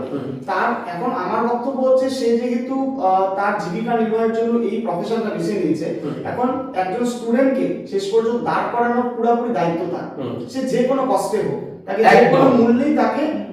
এই কথাটাতে আমি স্বর্ণাভকে ইন্টারাপ্ট করছি, করা উচিত না। এটা একটা এমন লাইন বললো স্বর্ণাভ, যে লাইনটা কিন্তু ডেঞ্জার লাইন, যে আমি জীবিকা নির্বাহের জন্য পড়ছি, ইটস গুড, বাট সেই স্টুডেন্টটাকে দাঁড় করানো অ্যাজ এ টিচার আমার কর্তব্যের মধ্যে পড়ে। এবং এটা আমি পড়ে বলছি না, এটা হয়তো তোরা জানিস যে আমার হয়তো বলা উচিত নাই গল্পে, কিন্তু তোদের কথার মধ্যে বললাম যে আমি কিন্তু আমার মা যখন মারা গেলেন, তোরা কিন্তু সবাই বলছে স্যার তুমি পড়াই দেয় সবাইকে, মনে পড়ে কিনা? কিন্তু আমি তোদেরকে সেটা একটা কথা বলছিলাম যে আমি যদি পড়াতে না আসি, আমার কাছে এক্সট্রা টাইম নাই। এবং যে কথা আমি বলছিলাম যে বায়োলজি পরে 3 দিন দিনও তো অন্য সাবজেক্টে চাপ হবে, আমি কিন্তু সেই অবস্থাতেও পড়াতে আসছি। তো আমার মনে হয় যে আমি আমার দিক থেকে কিন্তু এটাতে গুরু দায়িত্ব পালন করছি। এটা আমার মনে হয় যে সব টিচারেরই তোর এই বক্তব্যটা যখন শুনবে সেটাকে 100% সরাসরি বক্তব্যটাকে মানা উচিত যে আমি যখন কারোর কাছ থেকে ফিজ নিচ্ছি আমার দায়িত্ব তাকে আমার সর্বশ্রেষ্ঠ দেওয়া হসপিটালের বেডে অ্যাডমিট হওয়ার আগে পর্যন্ত। আমি রাইট না? এবার তুই আগে শোনো। তো ওটাই আর কি যে টিচারের একটা দায়িত্ব হয়, কারণ একজন স্টুডেন্ট তার কাছে অনেক আশা নিয়ে আসে যে এই টিচারের কাছে যদি বিশেষ করে চেঞ্জ করে থাকে আর কি, একজনের কাছে পড়ার সময় মাঝ পথে যদি আসে তার সে অনেক ভরসা নিয়ে সেই টিচারের কাছে আসে। তো সেদিক দিয়ে টিচারের একটা দায়িত্ব যে দেওয়া আর কি, তাকে বেস্টটা দেওয়া। এখন যদি তার মনে হয় যে না সে তার দায়িত্ব পালন করতে পারছে না, লাইক যেরকম যদি তার মনে হয়, এখন এরকম ব্যাপার না যে একজন টিচারের কোনো একটা সাবজেক্টে পুরোপুরি দক্ষতা থাকবে, অবশ্যই। বিশেষ করে কেমিস্ট্রিতে অনেকগুলো ভাগ রয়েছে, ফিজিক্যাল কেমিস্ট্রি হোক, অর্গানিক, ইনঅর্গানিক, কেমিক্যাল। তো এরকম হতেই পারে যে তার একটা বিষয় মাত্র দক্ষতা, বাকি তিনটাতে নেই, হতেই পারে। কিন্তু তা সত্ত্বেও এটা কিন্তু বায়োলজি তো সর, হ্যাঁ, এটা কোন টিচারের পক্ষে কিন্তু, আমি নিজেও টিচার হয়ে বলছি, কিন্তু প্রত্যেকটা জিনিসকে A to Z 100% জানা পসিবল না। এবার যা তো ওটাই আর কি যে এটা সম্ভব না যেহেতু, কিন্তু যেহেতু সে দায়িত্বটা নিয়েছে তাকে বিভিন্ন সোর্স থেকে হোক, বই পড়ে হোক, তাকে স্টাডি করে হোক, তাকে কোনো না কোনো ভাবে স্টুডেন্টকে প্রোভাইড করতেই হবে, কারণ সে দায়িত্ব নিয়েছে স্টুডেন্টটা। কিন্তু এরকম দেখা যায় আলিপুরদুয়ারে, আমি যে জেলায় রয়েছি, তো এখানে অনেক টিচাররা রয়েছে যারা জীবিকা নির্বাহের জন্য এই প্রফেশনটাকে বেছে তো নিয়েছে, কিন্তু সেটা দায়িত্ব পালন করার কথা তারা ভুলে যায় শেষ পর্যন্ত। তারা বিভিন্ন অন্য বিষয়ে নিজেকে জড়িয়ে ফেলে, পলিটিক্যাল বিষয় বা অন্য বিষয় রয়েছে, তার জন্য স্টুডেন্টেরই হ্যাম্পার হয় শেষ পর্যন্ত। টিচার তো তার মতো পড়াতে থাকে, এক্স্যাক্টলি ক্যারিয়ার তো স্টুডেন্টের ধ্বংস হবে। এক বছর তার হয়ে গেল, পাস আউট হয়ে গেল, আবার নতুন স্টুডেন্ট ঢুকবে, তার বছর আবার ঢুকবে। কিন্তু যেই স্টুডেন্টটার ক্ষতি হলো কোনো একটা বিষয়, লাইক যদি আমি আমার কথা বলি যে 11 এ আমার ফিজিক্যাল সায়েন্সে অনেকটা ল্যাক ছিল শেষ পর্যন্ত, টিচারের দোষ আমি দিতে চাই না এইভাবে, তবে যে কারণেই হোক না কারণ আমার তো ক্ষতিটা হয়েছে, আলটিমেটলি তো আমার ক্ষতি হয়েছে, টিচারের কিছু যায় আসেনি। যে টিচারের কাছে পড়ে, লাইক এখন যদি আমাদের রয়্যাল স্যারের কাছে পড়ে তার ব্যাচের থেকে কোনো একটা স্টুডেন্ট র্যাঙ্ক করলো কোনো একটা পরীক্ষায়, তো সেই টিচার স্বাভাবিক ব্যাপার তার নাম তো করবেই অবশ্যই, আর যেহেতু তার কাছে পড়েছে। কিন্তু যাদের ক্ষতি হলো বাই এনি চান্স যদি হয়ে থাকে, তাহলে তাদের তো কিছু সাফাই হলো না, তাই না? তো এটাই আর কি আমি বলবো যে যেহেতু তারা প্রফেশনটাকে এখন বেছে নিয়েছে, দিনের পর দিন দেখা যাচ্ছে প্রাইভেট টিউশনকে লোকে বেছে নিচ্ছে, এটা ভালো দিক একটা, যদি সে সঠিকভাবে সেটাকে দিতে পারে, সেই বিষয়ে নিজেকে একদম ডেডিকেটেড হয়ে দিতে পারে, তাহলে সেটা ভালো। কিন্তু তাকে মনে রাখতে হবে যেহেতু দায়িত্ব সে নিচ্ছে স্টুডেন্টের, তাহলে তাকে সেই দায়িত্ব পালন করতে হবে। তো এই বিষয়ে আমি বলবো টিচার সিলেকশন খুবই ইম্পর্টেন্ট, কারণ টিচার অনেক সময় নিজেদের দায়িত্ব ভুলে যায়, কিন্তু এই বিষয়ে স্টুডেন্টদেরকে দায়িত্ব পালন করতে হবে যে তাদেরকে লক্ষ্য রাখতে হবে যে আমি যেই টিচারের কাছে যাচ্ছি সে আমাকে শেষ পর্যন্ত আমার সাথে থাকতে পারবে কিনা, নাকি মাঝপথে সে কোনো না কোনো বিষয় আমাকে ছেড়ে দেবে। ঠিক, গুড দারুণ বললি। সরব বিষ্ণু কি বলবি বিষয়? আমি যদি টিচার সিলেকশনের ক্ষেত্রে বলি, প্রথম কথা হচ্ছে সবাই কনসেপ্টের ব্যাপারটা বললো, কিন্তু একটা ক্লাসে বিভিন্ন ধরনের স্টুডেন্ট থাকে, বিভিন্ন মেধার স্টুডেন্ট থাকে, অনেকে হয়তো খুব ভালোভাবে ক্যাপিটাল করতে পারে, অনেকে হয়তো ভালোভাবে বুঝতেই পারছে না। সেক্ষেত্রে কনসেপ্টটা বোঝানোর ক্ষেত্রে একটা টিচারের সেই টিচারটাই বেশি ভালো আমার মনে হয় যে যত সহজভাবে সবার বোধগম্য করে ব্যাপারটাকে উপস্থাপন করতে পারবে। আমি অনেক টিচারের ক্ষেত্রে দেখেছি, আমি আমার ফিজিক্স ক্ষেত্রে যদি বলি, আমি নাম নিয়ে আমি কোন স্যারের কাছে পড়ি, বাট যখন আমি পড়তাম এমন সময় গেছে আমার মনে হয় যে আমার একটা স্যার চেঞ্জ করা উচিত, এমন সময় গেছে আমি বুঝতে পারছি না, ঠিক মতো আমি নিতে পারছি না। কিন্তু পরবর্তীতে যেটা দেখলাম যে এই ব্যাপারটা টিচারের ক্ষেত্রে সবথেকে বড় ডিপেন্ড করে কত সহজভাবে বোঝাচ্ছে। আমি যদি আমার কথা দিয়ে বলি, ক্লাস 9 যখন আমি পড়তাম, biology, physical science, life science বা ম্যাথ, প্রত্যেকটার ক্ষেত্রে আমি বিশেষ করে ম্যাথটা আমি ভালো টিচারের কাছে পড়লে খারাপ বলবো না, বাট আমি ফিজিক্যাল সায়েন্স, লাইফ সায়েন্সের ক্ষেত্রে কোনোদিন বুঝতে পারিনি কি করছি, আমি জিনিসগুলো একদম মুখস্থের মতো করে দিতাম। তারপরে যখন আমি তোমার কাছে আসলাম বা অন্যান্য সাবজেক্টের কাছে ঢুকলাম, তখন আমি দেখতে পেলাম জিনিসটা আসলে কতটা সহজ। ওই তখন যে ওই 137 পেজের বইটা তখন আমার এত কঠিন লাগতো, বাট এই বইটা আমার জলের মতো সহজ লাগে। মানে তখন 137টাই টাফ হলো আর 1157টাই যখন ওটা চিজি হলো, তখন দারুণ। তো প্রথম কথা যে এটাই যে টিচারকে যত সহজভাবে সেই স্টুডেন্টের কাছে জিনিসটা উপস্থাপন করতে পারবে, এই ব্যাপারটা। এখন অনেক টিচারই থাকে যে ভালোভাবে করতে পারে না, হয়তো টিচারটা সে জানে অনেক কিছু, সে হয়তো বোঝাতে পারছে না, এরকম একটা সমস্যা দেখা যায়। মানে তোমার এডুকেশন কোয়ালিফিকেশন কি তার উপর ডিপেন্ড করে না যে তোমার স্টুডেন্টকে কতটা বোঝাতে পারছো, সবাই কতটা নিতে পারছে, প্রত্যেকটা স্টুডেন্টের জানা দরকার প্রত্যেকটা জিনিস। তো সেক্ষেত্রে টিচার সিলেকশনের ক্ষেত্রে এই ব্যাপারটা খুব মাথায় রাখা উচিত। আর প্রত্যেকটা টিচারের অবশ্যই কর্তব্য যে, আমি বিশেষ করে দেখি যে আমার ফিজিক্স পড়ার ক্ষেত্রে আমি স্যারের নাম বলে, বাট আমাদের প্রথম অনেক দিন তিনি বাদ দিয়ে গেছেন, বাট শেষের দিকে যখন আসেন অনেকগুলো চ্যাপ্টার বাদ ছিল, তো সেগুলো প্রচুর প্রেশার দিয়ে দিচ্ছে, হঠাৎ করে 3-4টা চ্যাপ্টার একবার পড়ানো শেষ হয়ে যাচ্ছে।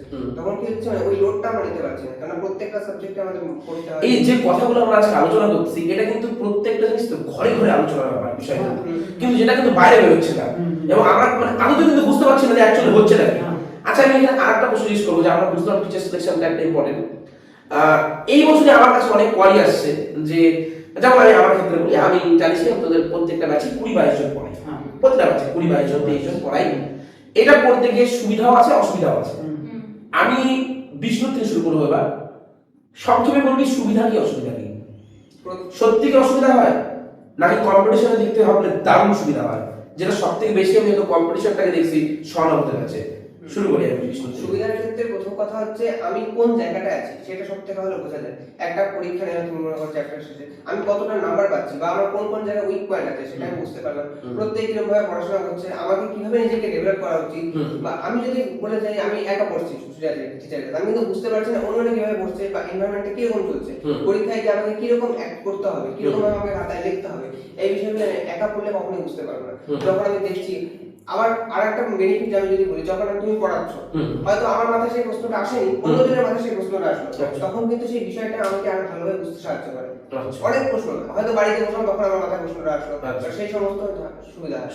আর অসুবিধার ক্ষেত্রে যদি বলি, অনেক সময় এরকম হয় যে অনেকে হয়তো বেশি মজা ঠাট্টা করছে, সে সময় আমাদের একটু সমস্যা হয়। মানে যারা হয়তো হ্যাঁ এটা তো ঠিকই বলছি যে আজকে 22 জনের কাছে 5 জনের গ্রুপ থাকবে যে প্রত্যাশা ঘুরতে আসে, হ্যাঁ সেটা একটা শুধু সমস্যা হচ্ছে।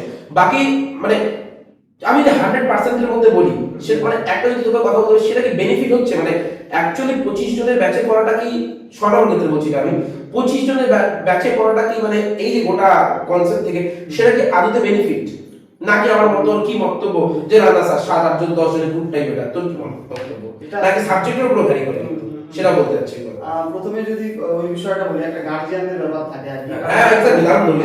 গার্জিয়ানদের ব্যাপার থাকে, কারণ অধিকাংশ মা বাবারা এই চায়, বিশেষ করে মারা চায় আর কি, যে তার ছেলে বা মেয়ে এমন একটা ব্যাচে পড়ুক যেটা একটু শান্তশিষ্ট হবে, সেখানে স্টুডেন্ট সংখ্যা তুলনামূলক কম হবে। তার জন্য তারা যে কোনো প্রাইভেট টিউটরকে গিয়ে প্রথমে তারা বাছাই করতে চায় সেই ব্যাচটা যেখানে স্টুডেন্ট কম রয়েছে। যেরকম আমার ক্ষেত্রে, আমার যদি পরিবারের কথা বলি, আমার বাড়ির থেকেও এটাই ইচ্ছা ছিল যে তোমার কাছে যেই ব্যাচেই পড়বো না কেন যাতে তুলনামূলক কম থাকে। তো তারপর তোমার উত্তরটা যেটা ছিল যে তোমার কাছে যারা পড়ে তাদের কাছে জিজ্ঞেস করতে, কারণ তারাই পরিষ্কার বলতে পারবে। তো তার জন্য আমি সেই সমস্ত আমার বন্ধুরা যারা ছিল তাদেরকে জিজ্ঞেস করলাম, তারা বললো তুই নিশ্চিন্তে আয়, তুই এখানে এসে দেখ যে এখানকার পরিবেশটা কিরকম থাকে। তো সেই হিসাবে আমি আসলাম। ফরচুনেটলি আমি যেই ব্যাচে ছিলাম সেই ব্যাচে গল্প খুবই কম হতো, আর যদিও হতো বা সেটা হতো সত্যি কথা বলতে আমাদের ব্যাচটা এমন ব্যাচ ছিল, দুটো ব্যাচটা আমি মনে রাখবো এই কারণে আমাদের যেমন আনন্দ হতো, যেমন রাগ হতো, তেমন পড়াশোনা হতো, হ্যাঁ কি না? এবার তুই বলতে এখানে হচ্ছে যেরকম কথাবার্তা হতো, বিশেষ করে তোমার প্রেজেন্সে, সেটা পুরোপুরি একটা প্রোডাক্টিভ কথাবার্তা যেটাকে বলে আর কি, যে বিভিন্ন রকম ছেলে বিভিন্ন রকম কথা বলে, যাতে কি হয় আমার মাথায়, যেটা বিষ্ণু বললো ভালো পয়েন্ট না, যে আমার মাথায় কিছু একটা প্রশ্ন মানে একেবারে আসা সম্ভব না, কারণ আমি একরকম ভাবে ভাবি, ও আরেক রকম ভাবে ভাবে, জয় আরেক রকম ভাবে ভাবে। তো এতে কি হয়, ব্যাচে যদি পড়া যায় মোটামুটি লিমিটেড স্টুডেন্ট, আবার এমন না যে 40-45, না সেটা তো একটা অতিরিক্ত, সেটাও অতিরিক্ত। তো যদি এরকম 20-25 জনের ব্যাচ থাকে তাহলে এই সুবিধাটা কি হয়, এক একজনের মাথায় এরকম প্রশ্ন আসে, আর বিশেষ করে সেটা যদি প্রোডাক্টিভ ব্যাচ হয় তখন কি হয়, অনেক জানা হয়, অনেকের দিকে উৎসাহটা বাড়ে। যে বিশেষ করে আমাদের কাছে রায়েশ স্যার মতো স্টুডেন্ট যারা রয়েছে বা আরো যারা ছিল, তো তারা খুব একটা এরা প্রোডাক্টিভ কথা বলতো, এদেরকে দেখে মনে হতো না এই সাবজেক্টটা আরেকটু পড়লে ভালো। এবার আসলে এই বিষয়টাতে যে প্রত্যেকটা সাবজেক্টের ক্ষেত্রে ইকুয়াল কিনা সংখ্যাটা, তো এটা একেবারেই সঠিক কথা না। তার কারণ কি হয়, বায়োলজি একরকম সাবজেক্ট, ফিজিক্স আরেক রকম, কেমিস্ট্রি আরেক রকম, ম্যাথ আলাদা। তো এই প্রসঙ্গে বলবো, ম্যাথের ক্ষেত্রে যদি বলি তাহলে 30 তো দূরের কথা, আরো বিষয়টাকে মানে কমানো দরকার, রিডিউস করা দরকার, কারণ এতজনের মধ্যে টিচার কিছু বোঝাতে পারবে না, সে বোর্ডে হাজার হাজার বোঝাক, সে বোঝাতে পারবে না। এখন যদি নির্ভর করবে স্টুডেন্ট খুব বেশি সিনসিয়ার হয় তাহলেই সম্ভব, কারণ বেশিরভাগ স্টুডেন্ট তাহলে কি করবে, বসে বসে গল্প করবে আর কিছু করবে না, এটা অধিকাংশ ক্ষেত্রে হয়। যদি এবার কেমিস্ট্রির কথা আসি, কেমিস্ট্রি আর ফিজিক্সটা প্রায় ইকুয়াল লেভেলে থাকে, দুটাই বোঝার সাবজেক্ট, তা দুটার ক্ষেত্রে মোটামুটি 20-25 জনই একদম ঠিক।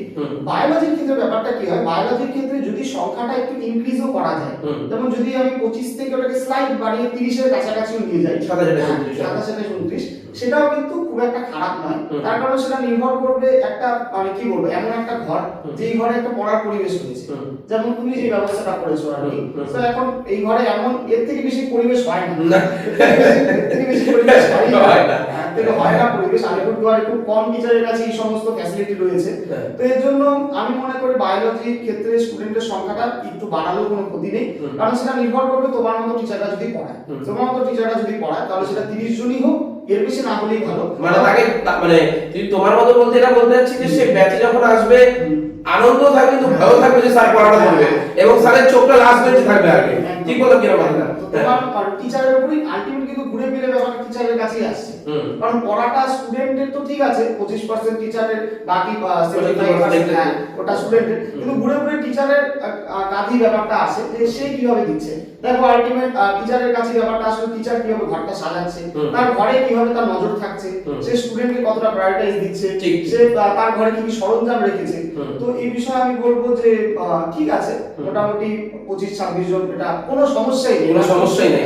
মানে 10-12 গ্রুপ এটা মানে এটা তাদের ব্যক্তিগত গার্জিয়ান, তাদের ব্যক্তিগত যদি গার্জিয়ানদের এখন খুব ইচ্ছা থাকে যে তার ছেলে মেয়ে 7-8 জনের গ্রুপ সেটা ব্যবস্থা তুমি করেছই, ব্যবস্থা তুমি করেই দিয়েছো, সবের ব্যবস্থা তোমার কাছে আছে। যদি তার খুবই ইচ্ছা থাকে যে না আমার ছেলে মেয়ে তাও কমের মধ্যে পড়ুক, তাহলে সেটা ব্যবস্থাও আছে, তার ইচ্ছা থাকে আসবে। কিন্তু আমার মতে 25 জনের ব্যাচে পড়াতে খুবই একটা এফেক্টিভ হয় ব্যাপারটা, বিভিন্ন রকম কথার মাঝখানে স্টুডেন্ট ধীরে ধীরে গ্রো করে এবং তার মাথাটা খুবই ভালো থাকে। ঠিক জয় এই বিষয়ে তোর বক্তব্য? গ্রুপে পড়ার থেকে ব্যাচে পড়াটা অনেক বেশি বেনিফিট। হ্যাঁ, কারণ আমি নিজে গ্রুপ ব্যাচ দুটোই পড়েছি, গ্রুপে যা পড়েছি ব্যাচে দুটোই পড়েছি, কিন্তু গ্রুপের থেকে ব্যাচে আমার বেনিফিটটা বেশি হয়েছে, কারণ কম্পিটিশনটা বেশি ছিল, হাই ছিল। আর আমাদের একটা ছিল সিস্টেম বলতে গেলে কে আগে জমা দিতে পারে, কত স্পিডে, কত স্পিড, এটা তারপরে আমরা স্পিডটা গ্রো করতাম। যেমন আমি তোকে ব্যাচে বলতাম যে আজকে প্রথম 5 জনের খেলা দেখবো, তোদের লড়াই হচ্ছে কে আগে দেখে প্রথম 5 জনের। ঠিক ঠিক তার হ্যাঁ হ্যাঁ। তো যে আমাদেরকে এটা এই ফ্লো চার্টটা আগে লিখে দিবে তাকে আমি 10 টাকা দেব, হ্যাঁ এক্স্যাক্টলি, নিখুঁত লিখে দিতে হবে, হ্যাঁ নিখুঁত লিখে 10 টাকা দিব তাহলে। তো এই বিষয়ে তাহলে তোদের পার্সপেক্টিভ আমি প্রাপ্তি আর আইসা থেকে যদি নেই একই ব্যাপার যে ব্যাচ কি আমার কি তাই মনে হচ্ছে নাকি তোদের কি পার্সপেক্টিভ? যে একটা আছে যে ওরা সবটাই বললো প্রোডাক্টিভিটি, লজ্জা, মানে পড়া করলো কেউ পারলো না কিছু তো কান ধরে দাঁড় করায় দাও, দাঁড় করাইলে একজনকে তো সেই 10 জন দেখলো, আবার তারপরে যদি স্যার ওরকম হয় যে ফটো তুললো, ফটো মানে এটা হচ্ছে ব্যাচে পড়ার বেনিফিট। যার লজ্জা আছে, নির্লজ্জদের জন্য এই কথা না, যার লজ্জা আছে, যার লজ্জা আছে সে উন্নতি করতে পারবে কিন্তু ব্যাচে পড়লে পরে। সেখানে একজনের কাছে যদি আমি মানে একটা টিচার 5 জন স্টুডেন্ট, সেখানে 5 রকমের স্টুডেন্ট থাকবে। আবার আমরা যদি একজন টিচার 25 জন স্টুডেন্ট দিকে, সেখানে 25 ধরনের স্টুডেন্ট থাকবে। তো 25 ধরনের স্টুডেন্টের মধ্যে 25 ধরনের মাইন্ডসেট থাকবে। সেই মাইন্ডসেটের জন্য তারা এক একটা সময় এক এক ধরনের প্রশ্ন করবে, প্রশ্নের উত্তর সাপেক্ষে সেটা মাথার মধ্যে ঘুরবে প্রত্যেকটা স্টুডেন্টের। কিন্তু 5 জনের ক্ষেত্রে কি সেই 5 জনের মধ্যে আমাদের জগৎটা সীমাবদ্ধ, কিন্তু 25 জনের ক্ষেত্রে জগৎটা অনেকটা বড় হয়ে যাচ্ছে, যার জন্য আমরা আমাদের যে হচ্ছে বড় পৃথিবীকে দেখার জার্নিটা আমাদের কিন্তু এই ব্যাচের থেকেই শুরু হয়, ব্যাচের থেকেই শুরু হয়। তো যে নির্লজ্জ তার কোনোদিন উন্নতি হবে না। এবং তোর এই কথাটা মাথা রেখে আমি বলবো যে একটা দারুণ বললো কথাটা যে আমাদের বড় দেখা আজকে আমি যখন একটা মেডিকেল ক্লাস করতে যাবো ভাই, তখন কি আমাকে 10 জন ক্লাস করাবে? আমার সেখানে কিন্তু 70 জন থাকবে। আমি যখন একটা ইঞ্জিনিয়ারিং কলেজে যাব, আমি নিজে এগ্রিকালচার পড়ে আসছি, আমার 50-60 জন একসাথে পড়তাম, তখন তো আমাকে 50-60 জন একসাথে পড়তেই হবে, ওটা ফেস করতে হবে আমাকে। তো আমার তো মনে হয় যে এই গল্পটা শুরু এখান থেকেই হয়। প্রাপ্তি আয়শা কি বিষয় কি বলবি এই বিষয়টা নিয়ে? হ্যাঁ বল। গার্জিয়ান মিটিং হয় আমাদের এখানে, স্যার আমাদের গার্জিয়ান মিটিং করে 5 জনের ব্যাচে, 5 জনের ব্যাচে 5 জনের মার সাথে গার্জিয়ান মিটিং হবে। সেটা অকথ্য ভাষা হলো কোনো ব্যাপার না, কিন্তু 25 জনের সামনে, 25 জনের মার সামনে, 25 জন স্টুডেন্টের এক একজন স্পেসিফিক স্টুডেন্টের যে অকথ্য ভাষায় কথা, মানে ওই স্টুডেন্টের উন্নতি হচ্ছে না কেন, বিশেষ করে এটার জন্য কেন হচ্ছে না, তো সেটা ব্যক্ত করলে পরে যে স্টুডেন্টের মধ্যে লজ্জা আসে, সেই লজ্জাটাই তার উন্নতির কারণ হয়, যদি সেই লজ্জাটাকে লজ্জার মতন নেয়। প্রাপ্তি কি বলবি এই বিষয়টাকে নিয়ে? একটা জিনিস যেটা হচ্ছে 25 জনের ব্যাচে দেখা যায় যে আমাদের ব্যাচের ক্ষেত্রে যেমন মানে পরীক্ষা নিচ্ছ, একজন হাইয়েস্ট নাম্বার পাচ্ছে, মানে যেমন কম্পিটিশন থাকছে, মানে একজন হাইয়েস্ট নাম্বার পাচ্ছে তারপরে পরীক্ষায় মানে অন্যজন পাচ্ছে, হ্যাঁ। মানে যে হাইস্ট নাম্বার পাচ্ছে ওর মনে হচ্ছে না আরো ভালো করে করতে হবে, মানে যেমন মানে অনেক সময় ডিফারেন্ট মানে হাইস্ট নাম্বার পাচ্ছে, তো অনেক সময় পড়ার আগ্রহটা আরো বেড়ে যায়, না মনে হচ্ছে না আরো পড়ি, আরো বেশি করে পড়ি, তাহলে মানে আরো যাতে আমি যেন হ্যাঁ। ভালো জায়গায় আসতে পারি। ঠিক। আচ্ছা, এবার আমি আমাদের অনেকটাই কথা সবকিছু বিষয় নিয়েই হলো, তো আমি বিশেষ করে স্বর্ণবোধের ব্যাচকে যখন আমি পড়াতাম, আমি এর আগে অনেক ব্যাচে পড়াচ্ছি, তখন এই কোশ্চেনটা হয়েছে, বা প্রাপ্তিদের ব্যাচে কোশ্চেনটা হয়েছে যে যখন আমি ডিএনএ স্ট্রাকচার পেতাম তখন আমাকে একটা কোশ্চেন করতো যে স্যার তোমার এই ব্যাপারটা যদি একটু ভালো করে বোঝানো যাইতো, মানে ডিএনএ ছবিটা আঁকানো যাইতো, তাহলে আরো সুন্দর হতো। আমি জানি যে তোদের ইচ্ছা ছিল যে স্যার আর একটু ভালো বোঝা, কিন্তু তোরা একটু জানি যে হোয়াইট বোর্ডে এর থেকে বেশি আর পছন্দ হয় না, সেই প্রসপেক্টে আমার স্মার্ট বোর্ডটা দেওয়া, ঠিক আছে, সে অর্থ বা যা কিছু হোক না কেন সেই প্রসপেক্টে আমার স্মার্ট বোর্ড দাও। স্মার্ট বোর্ড কি এডুকেশনে বিশেষ করে বায়োলজিকে গ্রো করবে বলে তোদের মনে হয়? কি বলতে পারো, যে কোনো বলতে পারো। দারুণ ভাবে ডিএনএ একটা 3D স্ট্রাকচার, সেটাকে যদি এরকম ভাবে ঘুরায় ঘুরায় কোনো টিচার দেখাতে পারে যে একটা হিস্টোন কোথায় আছে বা ডিএনএ চেনটা কিভাবে আলগা হচ্ছে কোথাও যুক্ত হওয়ার সময়, তার মধ্যে যে এটিজিসি বন্ড সেগুলো কিভাবে আছে, কিভাবে সাজানো আছে, তার মধ্যে বাইন্ডিং গুলো কিভাবে আছে, তাহলে পরে তো মানে বায়োলজি পড়ার মজাটাই আলাদা। তোরা কি বলবি? চলো বল। এটা তো অবশ্যই একটা বেনিফিটের দিক হবে, তার কারণ যেটা তোরা লস করছিস, হ্যাঁ, যেটা আমরা পাই নাই আর তোরা ছিলি বলে আমি এখানে আসছি, এটা বারবার এই কথা বলি। হ্যাঁ, তো এটা আর কি খুব একটা ভালো সাইন যে আলিপুরদুয়ারে এরকম পাওয়া যাচ্ছে এরকম সুবিধা ওনার টিচারের কাছে, বিশেষ করে অফলাইন মোডে এরকম চিন্তা করা দুষ্কর হয়ে যায় যে স্মার্ট বোর্ডও পড়া সম্ভব আর কি, দেখা যায় না সচরাচর। তো তুমি এটা আনছো, এটা খুবই একটা ভালো সাইন হবে, বিশেষ করে বায়োলজির ক্ষেত্রে। কেন যেটা ও বললো আর কি যে 3D স্ট্রাকচারের দিক হোক, মানে আমরা যে হিউম্যান ফিজিওলজির ক্ষেত্রে যদি বলি সবই তো 3D স্ট্রাকচার, সবই 3D স্ট্রাকচার, বায়োলজি মানে স্ট্রাকচার। তো সেটা 2D এর বদলে 3D তে অবভিয়াসলি বেশি ভালো হবে। সেটা তুমি যদি জুম করে দেখাও স্টুডেন্টরা বেশি অ্যাট্রাক্টিভ হবে সেটার প্রতি, তারা আর যখনই কোনো বিষয়ের প্রতি অ্যাট্রাকশন বাড়বে তাদের বাড়ি থেকে সেটা পড়ার ইচ্ছা করবে, পরদিন আসার ইচ্ছা করবে তোমার কাছে, আর এইভাবে খুব একটা উন্নতির দিকে যাবে এই বিষয়টা আমি মনে করি। তো ভালো দিক এটা, ভালো। আচ্ছা, তো তোদেরও মোটামুটি সেম বক্তব্য, তা আমরাও শেষ পর্যায়ে চলে আসছি। আমি খালি একটা কথাই বলবো আমার পয়েন্ট অফ ভিউ থেকে, যে এই প্রথমবার যেমন তোরা পাস করার পরে সবসময় একটা কথা বলি, যারা 90% পাবি তাদেরকে কিন্তু আমি অবশ্যই খাওয়া দিয়ে যাবো, এটা আমি বলি কিন্তু, বা যারা 100 আউট অফ 100 পাবি তাদেরকে আমি এই প্রাইসটা দেবো। আমার মতো অনেক স্যারই বলে, আমি জানি, হয়তো অনেক স্যারই বলে, আমি জানা বিষয়টা না। এই যে একটা পুরস্কার, এই যে একটা পুরস্কার আমার তরফ থেকে এটা খুবই সামান্য, কারণ একটা মাংস ভাত খাওয়ানোর টাকাটা আমার তরফ থেকে আমার একটা মানে কাউকে এটা খুবই সামান্য কিছু উপহার দেওয়া, কিন্তু উপহার সবসময় স্যারের কাছ থেকে পাওয়া মানে এটা চ্যালেঞ্জিং, উপহার সবসময় টাফ। মানে আমরা তো 5 টাকা দিয়ে একটা পেন কিনতেই পারবো, কিন্তু স্যারের হাত থেকে নেওয়া পেনটারও কিন্তু মর্যাদা অনেক বড়। তো এই প্রসপেক্ট থেকে আমি যখন দেখলাম, আমি একটা জিনিস লক্ষ্য করলাম যে অনেক স্টুডেন্ট আছে যারা হয়তো আমাকে লজ্জায় বলতে পারে না, মানে খুব মেজর স্টুডেন্ট, অনেকে আমাকে বলে, মানে আমি তো জানি সবার দিক থেকে দেখি, তো অনেকে আমাকে লজ্জায় হয়তো বলতে পারে না যে স্যার আপনার ফিসটা একটু কম দিব, এটা লজ্জায় বলতে পারে না, অনেকে হয় না যে অনেকের মধ্যে, মানে যে মধ্যবিত্ত একটা এমন পরিবার যেখানে না গরিবের মতো আচরণ করতে পারে না ধনীর মতো আচরণ করতে পারে, ঠিক কিনা কথা? এই ভাবনা থেকে জানিস আমি অনেক ভাবে আমার ওয়াইফের সাথে আলোচনা করে, আমি একজন টিচারের সাথে আলোচনা করে আমি বললাম যে এবার আনা উচিত অয়লসা স্কলারশিপ টেস্ট, এবং সেটা তোরা দেখছিস কি আসে না সেটা পডকাস্টে বলতে যাচ্ছি না। তো অয়লসা স্কলারশিপ টেস্ট যার এক্সাম কালকে তোরা জানিস 19 শুরু হচ্ছে, তোদের কি বক্তব্য? এটাকে আমি ঠিক করলাম নাকি ভুল করলাম? এটা কি সবারই করা উচিত যারা বেশি করে পড়ায় আলিপুরদুয়ারে? এটাকে অল ওভার ওয়েস্ট বেঙ্গল করা উচিত, মানে যারা টিচাররা পড়াচ্ছে এটা ছাত্রদের পয়েন্ট অফ ভিউ থেকে বেনিফিট হবে কিনা? সর্বত্র শুরু করি। প্রথম কথাই তো একটা যদি আমি বলি যে অনলাইনের বিষয়টা এই প্রসঙ্গে আসে, কারণ অফলাইনে সাধারণত টিচারদের ক্ষেত্রে দেখা যায় না যে তারা স্কলারশিপ দিচ্ছে। তো তোমার মধ্যে যেহেতু ইনোভেটিভ চিন্তাধারা সব, তার জন্য তুমি প্রথম এই বিষয়গুলো আনছো আলিপুরদুয়ারে। তো এই দিক দিয়ে বলবো যে অনলাইনের ক্ষেত্রে যদি দেখি তো এটা খুব একটা ন্যাচারাল প্রসেস একটা হবে, যে অ্যাডমিশনের আগে তারা স্কলারশিপ টেস্ট একটা রাখে, সেটার দ্বারা কি হয় তারা বলে তো ঠিকই যে 90% স্কলারশিপ 80% স্কলারশিপ এত পাইলে এত মানে কি বলবো টাকাটা এত কম হবে। তো আলটিমেট তাদের মোটোটা থাকে অ্যাডমিশন, যাতে মানে স্টুডেন্টরা বেশি বেশি করে তাদের অ্যাডমিশন নেয় এবং আসে।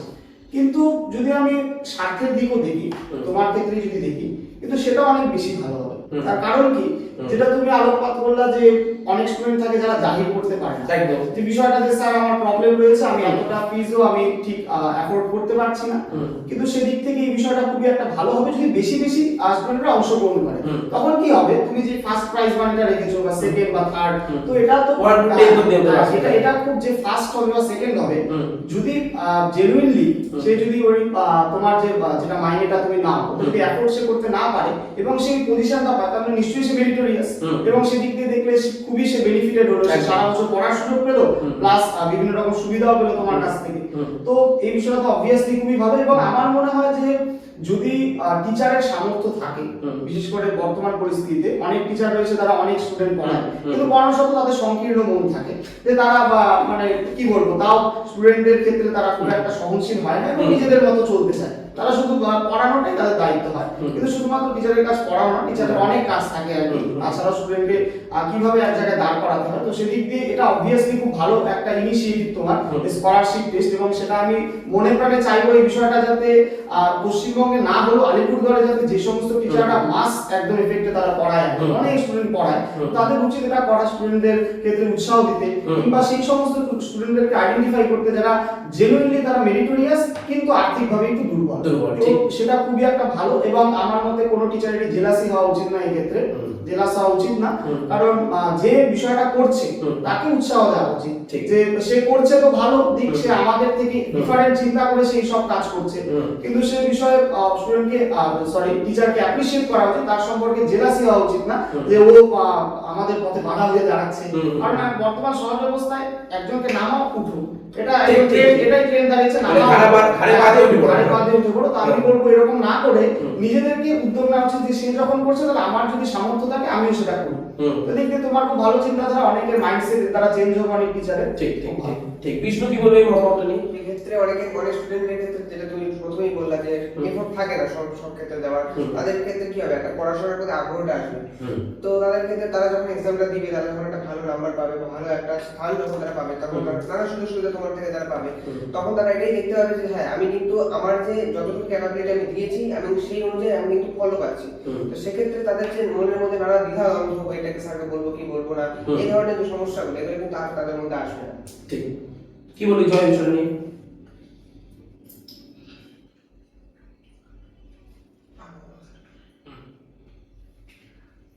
আমি যেমন গ্রাম থেকে বিলং করি, গ্রামে অনেক স্টুডেন্ট থাকে যারা মেধাবী, তারা আমি অনেক দেখেছি বলতে গেলে যারা মেধাবী কিন্তু ওদের সায়েন্স নেওয়ার মতো ক্যাপাবিলিটি থাকে না, কারণ এই সায়েন্সের একটা খরচ থাকে একটা বেশি, যার ফলে তারা সায়েন্সটাকে প্রেফার করতে পারছে, তারপরে তারা আর্টস নিচ্ছে, তারপরে তাদের অনেকটা কিছু লস হচ্ছে তাদের জীবনে লাইফে।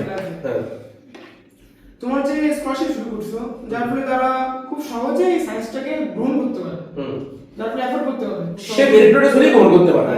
এক্স্যাক্টলি, আর এটাই তো হওয়া উচিত, যে মেরিটোরিয়াস সেই তো গ্রহণ করা উচিত।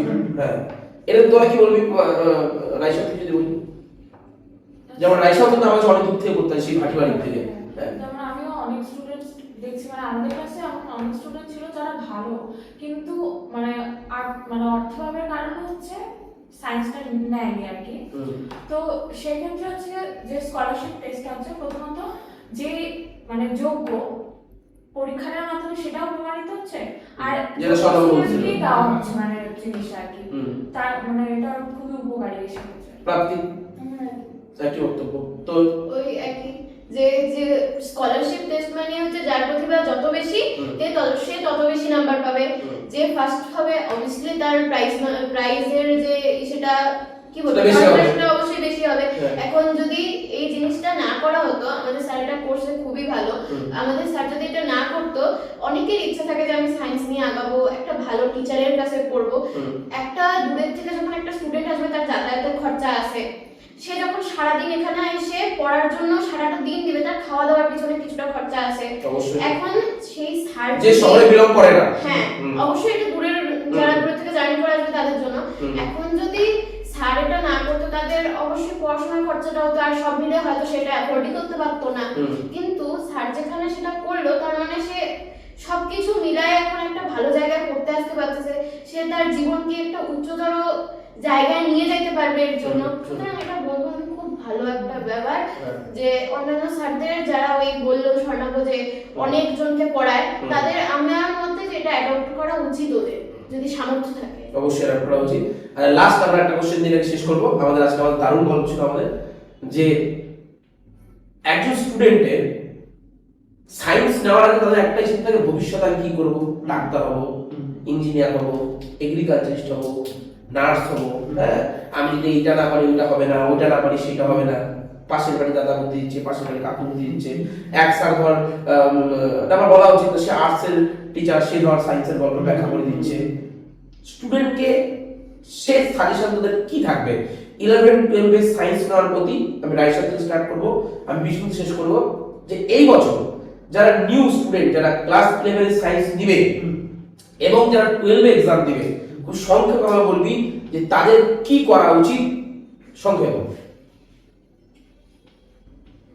যারা নিউ ক্লাস 11 স্টুডেন্ট সায়েন্স নেবে, যে এত ভাবনা যে তাদের মাথায় থাকে যে নিট ক্লিয়ার করবো, যে অ্যাডভান্স দিতে হবে, যে পাস দিতে হবে, এগুলা আগে ভাবা উচিত নাকি পড়াশোনাটা মনোযোগ দিয়ে আগানো উচিত? 11 এর পার্সপেক্টিভ। যারা এবার 12 এর এইচএস দিবে তাদের শেষ সাজেশনটা কি হবে তোদের জন্য? তোর জন্য আমার মনে হয় যে প্রথমে মানে পড়াশোনাটাকে ভালো করে করা উচিত, কারণ মানে প্রথমে দেখা উচিত যে কোন সাবজেক্টের প্রতি আমি বেশি মানে ফোকাস। হ্যাঁ, তার সেই হিসেবে তার কারণ অনেক সময় কি হয় আমার মানে যেমন মনে হয় যে আমি প্রথম থেকে যেমন নিট দেওয়ার ইসে, তারপরে দেখা গেলো যে হয়তো বায়োলজির কোনো মানে প্রবলেম হচ্ছে বা ইস্যু হচ্ছে, তো তখন আর কি নিটের ক্ষেত্রে যেমন বায়োলজিটা মেন, তো তখন আর কি সেটা আর কি অনেকটা এফেক্ট করবে, মানে অনেক খারাপ ইস্যু হবে। সেক্ষেত্রে তখন দেখা যাচ্ছে যে মানে আমি আবার মানে ম্যাথের দিকে যদি ভালো হই, তো সেক্ষেত্রে মানে ম্যাথ নিয়ে আগানো। তার মানে আগে পড়াশোনা করো, হ্যাঁ 11টায় কনসেপ্ট গ্রো করো, 12 পাস আউট করো, তারপরে ভাবনা চিন্তা করো কি করবা, ঠিক কি না? আচ্ছা, এবার প্রাপ্তি বল, তারা 12 যারা এবার পরীক্ষা দেবে তাদেরকে কি বলবি, কি করবে তারা এবার যারা 12 পরীক্ষা দেবে?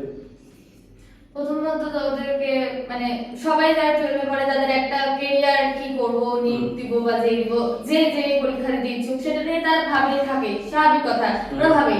প্রথম কথা হচ্ছে কি একটা নিজেকে আগে পর্ষদ থেকে যে পরীক্ষাটা নেয় ওখান থেকে আগে নিজেকে আর কি মানে একটা, ওটা তো একটা স্টেপ না জীবনের একটা, ওটা একটা স্টেপ। তুমি ধাপে ধাপে তোমাকে উঠতে হবে, তুমি কোনদিন এক ধাপ থেকে আরেক ধাপে লাভ দিতে পারবা না, যেহেতু তোমার ওইটাও একটা ধাপ, ওর জন্য ওইটাকেও ভালো করে করতে হবে। ওইটা মানে তো তোমার সারাটা জীবন করে আছে তোমার ক্যারিয়ার করার জন্য, কিন্তু ওইটাকেও আমাকে ভালো করে করতে হবে। তো প্রথমে তুমি 12 থেকে ফোকাস দাও। 12 এর সাথে সাথে তুমি যদি চাও যে আমি এক্সট্রা যদি একটা স্টুডেন্ট পারি তাহলে এক্সট্রা করে, তাহলে আমি আমার ক্যারিয়ার দিকে আগাবো। আর যেহেতু টিচারদের যেটা বললাম যে সব টিচারের কাছ থেকে না শুনে তুমি যে টিচারদের কাছে পড়ো, নিজের একটা ডেডিকেশন করো যে আমি এইটাই হবো, আর আমি কোনো দিকে যাবো, সব দিকে দৌড়ায় কোনোদিনও কিছু হয় না, যেটা সর্ব অনেকক্ষণ আগে বলবো কথাটা, সব দিকে দৌড়ে কিছু হবে না। নিজে একটা ডেডিকেশন করো, যে ওই ডেডিকেশন তুমি যেই সাবজেক্টে বলতে চাও তার রিলেটেড তুমি যে স্যারের কাছে পড়ছো এতদিন তাদের সাথে কথা বলো, মা বাবার সাথে কথা বলো, ওইভাবে করে আগানো উচিত আমার মনে হয়। একটা স্টুডেন্টের ক্যাপাসিটি সে স্টুডেন্টটা নিজেও জানে না, সে যে স্যারের কাছে পড়ছে সেই স্যারই বুঝবে একমাত্র যে সেই স্টুডেন্টটার কি ক্যাপাসিটি। এটা আমি স্যারকে এসে প্রথম মানে 12 এর পরীক্ষার কয়েকদিন আগে আমার প্রচন্ড ওভারথিংকিং হচ্ছিল যে কি করব এরপরে। আমি স্যারকে এসে বলছিলাম, স্যারকে আমি এও বলছি যে স্যার দেখো আমার ক্যাপাসিটি আমি জানি না, তুমি আমার ক্যাপাসিটি জানো, কারণ 3.5 বছর ধরে আমি তোমার কাছে পড়ছি।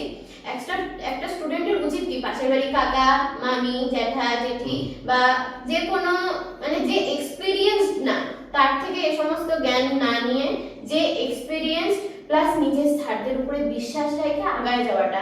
আর 12 এর স্টুডেন্ট হিসাবে বলবো যে তাদের তো প্রথমত ওভার থিঙ্কিংটা করলে পরে তারা কোনো মতে একটা ভালো রেজাল্ট করতে পারবে না। আমাদের জীবনের দ্বিতীয় বড় পরীক্ষা হচ্ছে উচ্চ মাধ্যমিক, এরপরে এটা যদি ভালো হয় তবে আমরা কনফিডেন্স পাবো পরের পরীক্ষাগুলো যেন ভালো হয়, নাহলে আমরা কি হবে বিভিন্ন ডিপ্রেশনে গিয়ে একাকার কাণ্ড হবে। তো এখন যদি স্যারের তো গাইডেন্সটা ফলো করতেই হবে, প্লাস নিজের উপরে বিশ্বাস রাখতে হবে আর ভালো মতো রিভিশন দিতে হবে, রিভিশন ছাড়া কিছু হবে না। ঠিক। জয় কি বলবি? এবার 12 দিচ্ছে আর তাদের জন্য বলবি? এখন যারা 12 দিচ্ছে দিবে একই বছর দিবে, তোদের পরে রিয়াজার আসছে।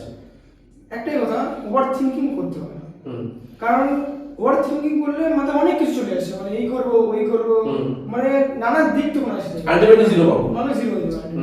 সামনে একটা বোর্ড পরীক্ষা আছে, মেন কথা বোর্ড পরীক্ষায় ফোকাস করতে হবে, ফোকাস করে একটা ভালো স্কোর করতে হবে, যার ফলে তার পরবর্তী একটা কনফিডেন্স কনফিডেন্স গ্রো করবে, এটা একটা বেনিফিট হবে। ওকে, সোনাম তোর জন্য কি বলবি? আমি এই বিষয় সম্পর্কে বলবো একটাই, প্রথমে আমি একটা লাইন বলতে চাই, যে failure will never overtake you if your determination to succeed is strong enough. Yes. এবং সাইড বাই সাইড এটাও বলবো যে যে অপরচুনিটি গুলো পাওয়া যাচ্ছে that should not be neglected. Yes, অর্থাৎ যেটা স্যার বললো যে 11 এর শুরু থেকেই সেটা করা উচিত কিনা, মানে ওই পরীক্ষাগুলোর সম্পর্কে ভাবা উচিত নাকি বিভিন্ন রকম যে এরপরে 12 মানে আমি বললাম পরীক্ষা ভাবা তো উচিত, মানে ওই নিট নিয়ে করবো, যে অ্যাডভান্স নিয়ে করবো, ওই ম্যাথগুলো আগে থেকে সলভ করবো, এদিকে বোর্ড কিছু হচ্ছে না, বা ধর ওই বলে না ওই আমার বিল্ডিং এর বেসটাই স্ট্রং না, আর আমি চলছি হচ্ছে তো 3 তলা বাড়ি বানাইতে, আমি এই বিষয়টা নিয়ে বলতে চাচ্ছিলাম।